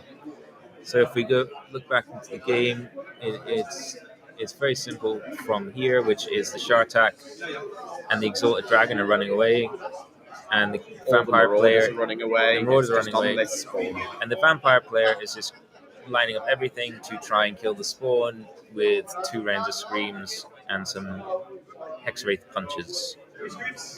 Yeah. And it will be 3 screams a turn on a 10 leadership model. Yeah, at this point, you've Yeah, just got to probably run dead. away. Just run away, conserve as many points as possible, try not to lose too bad. Obviously, we haven't got the points yet, so we don't know how big the loss is going to be, but it's looking relatively substantial right now. It's at least an 18. Dragon Dagger did straight. The crowd, we had 10 or so people sitting around the table. It's diminished to 2 sons of Steve enjoying watching their father's demise. Yeah. And everyone else has gone to lunch. Yeah. So is there a list at tournament that surprised you and you've liked seeing doing well? So for me, the Doomseekers lists are doing a lot better than I was anticipating, doing very well. The High Elves have been doing very, very well as well, actually. And for me, I think the biggest surprise was Skaven beating Cathay. Just, that was insane. Skaven doing really well. The Ogres are actually doing really well as well. I think the Ogres have only lost 1 game so far, and that was into Tom Carley. Obviously, Tom is a very experienced Wild Herd player, so being able to run rings around those Ogres. So for me, it's more seeing the weaker armies actually doing quite well at this event. Troll Horde. Troll Horde. So the one that we streamed last night as well, Amy with the Troll Horde. That's the one we would all wanted to do well. Yeah, It was so fun, and it's actually doing well. The most beautiful army here. If you see it, it's getting best made. It's got to. Well, Jack has bought a dry ice machine. He's lost 2 points for the dry ice machine. I'm not voting for him because the try hard board is one thing, but the dry ice. So how did Skaven beat Cathay? Well, I spoke to the guy. He's a friend of mine, actually. They are T5, no character balloons, getting hit by Jezzails and 4 magic missiles a turn, and there's a no-fly banner. They die. I'm pretty sure the second one was killed by a plague priest with Centaur Bearer running into it and absolutely annihilating it with loads of plague bugs. So I mean that'll do it. The thing is, so at this event, the comps that have been put in place to try and bring down the stronger armies are the no double regen on Vampire Counts and Tomb Kings, or just in anything that's got regen, and also you can only take either 1 character balloon or 2 of the non-character balloons. Great cleverness from Steve there. So he's changing the face of his dragon to say, if you come forward and scream at me, I'm going to charge you. So it does limit options a little bit. Anthony, thank you so much for the donation, mate. Really, really He's appreciate using it. that to protect his dragon ogre as well. Yeah, thank you so much, mate. So the Vampire Counts are doing amazingly well. The High Elves are actually doing surprisingly well at this event. On the top 6 tables, there are actually 2 High Elf armies, so they're doing very, very well. One of them is being piloted by a member of Team Scotland now, so we'd be expecting him to do pretty awesome, to be fair. But it'd be interesting to see if they manage to win those games. I will try to get results from all around the tables as we go forward into the next round. I'll probably have to let you know at 1:15 when I come back, just because everybody's gone for their lunch, so we're kind of missing people now, unfortunately. Yeah, I know, right? The Skaven player doing amazing. I mean, it's great to see. We all want to see those the weaker armies just do well, and it's nice to see. It's like supporting the underdog at sport. You want to see these weaker armies doing well, don't you? Yeah. I think the 1 character balloon or the 2 non-character balloons really does tone down Cathay and brings it to just a regular kind of playable army. Still extremely good, but not obscene. Yes. And it's the Thunderous Impact not stacking for me is really important comp as well. We did a practice game in the middle of the week with Mop, and we thought it was 7 balloons was the comp, and it was horrific. You said an extremely loud judge call, and the entire room went silent. Yeah, I didn't know what was there. We said 7 balloons, and everybody just shocked. Yeah, I know. Yeah, so it was crazy. So the next stream is going to be starting at 1:15 GMT. So it's going to be on in just under an hour. Because this game is actually running into lunch. They are taking their sweet ass time about this one, so we're going to miss having any food. Do not care about our desire for a sausage roll right now. I know, nightmares, absolute nightmares. Warp lightning, yes. They're not that bad. I mean, they're bad. Yeah, they're not that bad. I think if they got changed to D3 damage, they'd be okay. Yeah, or at least where the tip is. They used to be the where it finished was a blast that actually did real damage? Yeah, that would be really good. Maybe it will give some good idea to Games Workshop to lower the win rate about Cathay. Yeah, 100%. The thing is, Games Workshop do watch a lot of events results. They do see the comp that everyone's using. So hopefully it will impact some changes going forward. It's not just the win rate of them; it's the way that the army wins is often problematic. It's just it picks a unit and deletes it in that turn. Yeah. Which is a little bit dull. Yeah, it is a little bit, to be fair. So, Anthony, the restriction for Cathay in this tournament is you can take one character balloon or you can take two non-character balloons. So it's nowhere near as oppressive to play into. Don't get me wrong, it's still strong. It's still very strong, actually, but nowhere near as strong as taking the 7, 6, or even 3 balloons. That's interesting as well. I think there's some personal pride in the top level of players not to play Cathay, right? You don't see all the best players in the country switching because they would just be mocked for doing so. So it also keeps it a little bit like if all the top 10 players at this event were playing Cathay, it would be disgusting, right? But you see people like, no, I'm not going to do that because I'll be laughed at. If you look at it, it's like Steve's the perfect example of it. He has played WoC for the entirety of the old world. He played them when dragons were good. He's playing them when dragons aren't so good. Yeah. Like, he doesn't care. He likes to push dragons around. Yeah. But that's one of the big differences with old world. Like I've said this loads of times before, people play armies because they love those armies. Yeah. They played those armies when they were kids. They loved the artwork when they were younger. Yeah. They read stories about them in novels years ago when fantasy was a thing. Like, we followed this world for 30, 40 years. And you just like the armies that you like, right? And you want to kind of retell those stories from when you were younger. Right, that's it. That's Looks done. like they're wrapping it up. Right, so that's the game. Will survive. Yeah. So we will get you a score in a second. Got you on there. There'll be 700 plus the Marauders and stuff still on the board. Be a win. I don't think it's going to be. It ain't going to be a 20. No, so I'm going to get up, find the score, and then I will get Keith to come down and sit down with these lads so you guys can do him a little debrief after the win. Charlie, it's his turn to interview. Sure. Yeah, I'll go find out the score. I will be back in a second. So the worst part of every Warhammer game, packing your stuff back into a box. Try doing it when you're running 152 skeletons.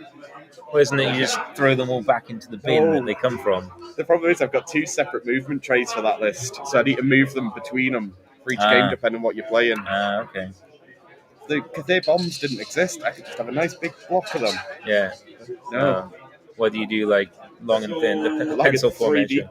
long, the entire length of the board. Yeah, lovely. Just as God intended. Just Warhammer as Games Workshop intended. Yeah. So the players totting up the points now. Richie's keeping a weather eye on it to figure it out. Yeah. It's going to be a big win for BC, which will put Keith probably we'll have a little, something like he might be 6, 7, 8, 9, 10 points clear of second going into game 5. I'm thinking 18-2. Yeah, with the dragon done, with the spawn alive, could be the Marauders all alive. I think we're using WTC brackets, right? Yeah. So it's really the 20 was hard to get. 20 is definitely. I got this one right 20. Yesterday, guessing it. So I think 18-2. Yeah, 17, 18. These are likely. 19 probably not. And because I think Keith was 5 ahead of third going into this game. He may have been pulled back a point if there's been a 20 on another table, which means Keith's going to be set up for draw to win the event. Yeah. Unless the new third position can 20-0 and skip. So there's going to be all that mental arithmetic going in through the lunch break as players figure out what they need to achieve. And most importantly, Keith's going to be figuring out what he needs to guarantee the win. It'll be an intense effort as well from Mob to try to sober up. Yes. Before he goes to top table in game 5 on stream. He was out enjoying the libations in Newcastle a little bit late. Yeah, or early, kindly. some would say. We're just getting it in. No. So Jack Ward has won 19-1 over Mark's Cathay. Yep. So it's likely Jack, Keith in the final again, a rematch. Repeat of the Welsh Are you going Open. to come in for a chat with Charlie? So we're just getting the winning player. So that was a 18-2, and we're just going to Called it leave you again. with Charlie. All right, Dave can read a game. I'll let everybody out.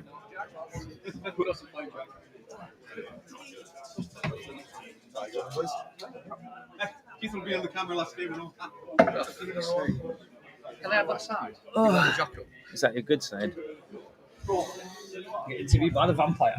interview with a vampire. It literally is. We have the camera's gone pick up. We'll just move it. Old fashioned. No, it doesn't like that. It's on a Right. gimbal. 1 second. Sorry about this, everybody. It's always fun with some technical difficulties. Well, if we move Keith, we might make it Yeah, I'll easier. start Oh no, to he's got the button. There we go. That's good. Yeah, that's good. That way. Oh, I don't know why it's. We'll start to. Yeah, slow down a bit. Slow down a bit if you can. I'll sit on his knee. Just swap seats. For some reason, it's not. It's just following Charlie. It's and following I don't you. know why. He's like a Dorian Gray, isn't he? He is. He is. Right, Yeah, you. just cuddle Keith. There you go. There you go. Right, that's gonna have to do it. It's not on that one, but it is on that one. This one's a bit behind. Okay, that'll do. And we can see everything. Lovely. Brilliant. We go big screen. Yeah. So there you are. You're good. Oh yeah. I'll go on the.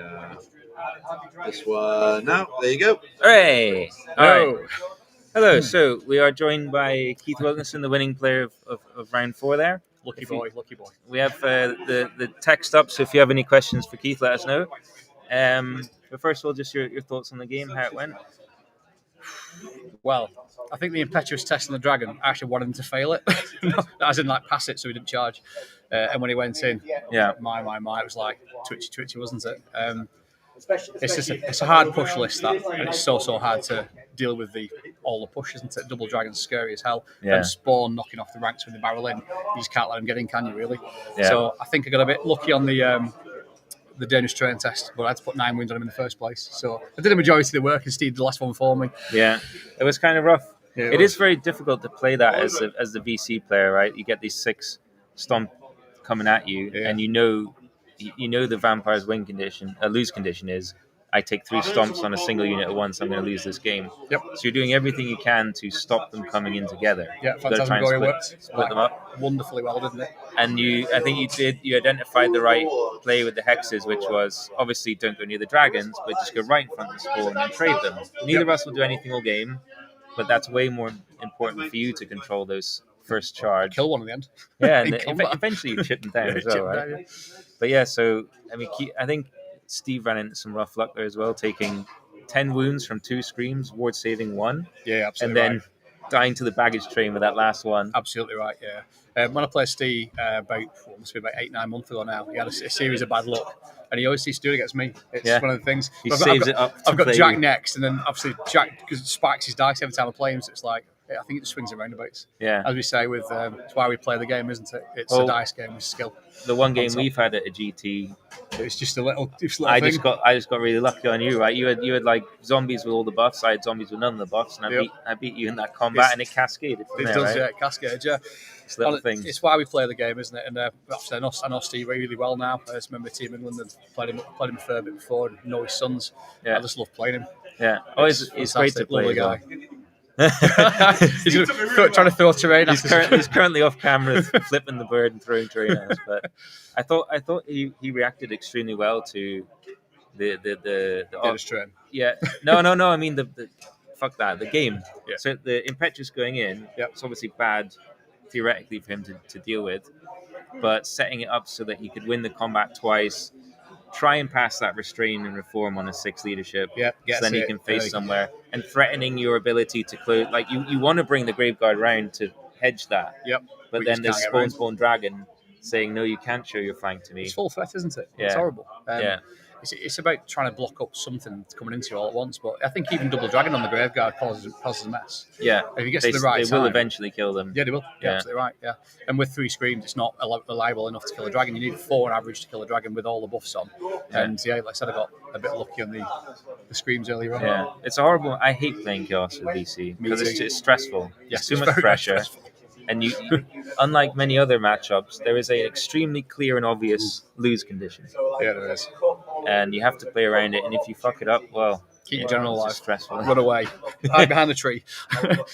put bats between you and it. It was a fantastic game with loads of swings, and I got the one of the luck on that one. Yeah. So I'll even take it. though you didn't get your vigor off, but in the end, Yeah, I got off once on one unit each turn, 6 turns. Yeah. Didn't get a big double off once, and you know what it's like as the head vampire. You need it to play. it's the most important part Absolutely, of the army. the most important part of the army. Yeah. Phantasmagoria was useful. The Vortex was useful, but the other spells just didn't get them when I needed them, basically. Apart from the odd battle lust and the odd. Yeah. What else they get off? Cuirassiers, the comedy combat with the bats with what double stack -2 toughness. Yeah. Battle frenzy on the bats go in, 9 attacks, delete by. Yeah, it was an odd one. Magic had very little impact on this game, given that you've got 2 uncontested, level 3, right. level 4 uncontested. Yeah. But yeah, so it looks like it'll be you and Jack Ward again. On stream. Please the put final him. again Please on put him stream. here so I don't get you guys behind me. So I can't hear what's going on. Sure. So if you guys win the roll off the terrain the wrong way around, just swap the terrain, not the players. We'll arm wrestle for just say we're going to arm wrestle it out. And as I did in Wales, I think you have the advantage list-wise. Great weapons beat hand weapons in the Graveguard clash. They He should. does have the edge in the ethereal battle, Here it is. and he does have the. I think he has Power Scroll for his He does. battle lust. Yeah, he's which tweaked you it a little don't. bit. Yeah. So he has the edge in the ethereal battle. You have the edge in the Graveguard battle. And MR1 as well. He's got, I believe, on his Graveguard. Right. I don't have it. But for me, in the mirror, it comes down to the ethereal battle, but that is quite controllable. Whereas the hand weapon Graveguard against great weapon Graveguard is so great weapon favored, and you just got diced when you lost it in Wales. Big time, yeah.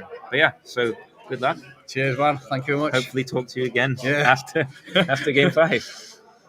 Right, we'll just end that there. Right, I'm just gonna pop my head in. Right, we will be back really, really soon. I'll just end this now. Come out of the screen.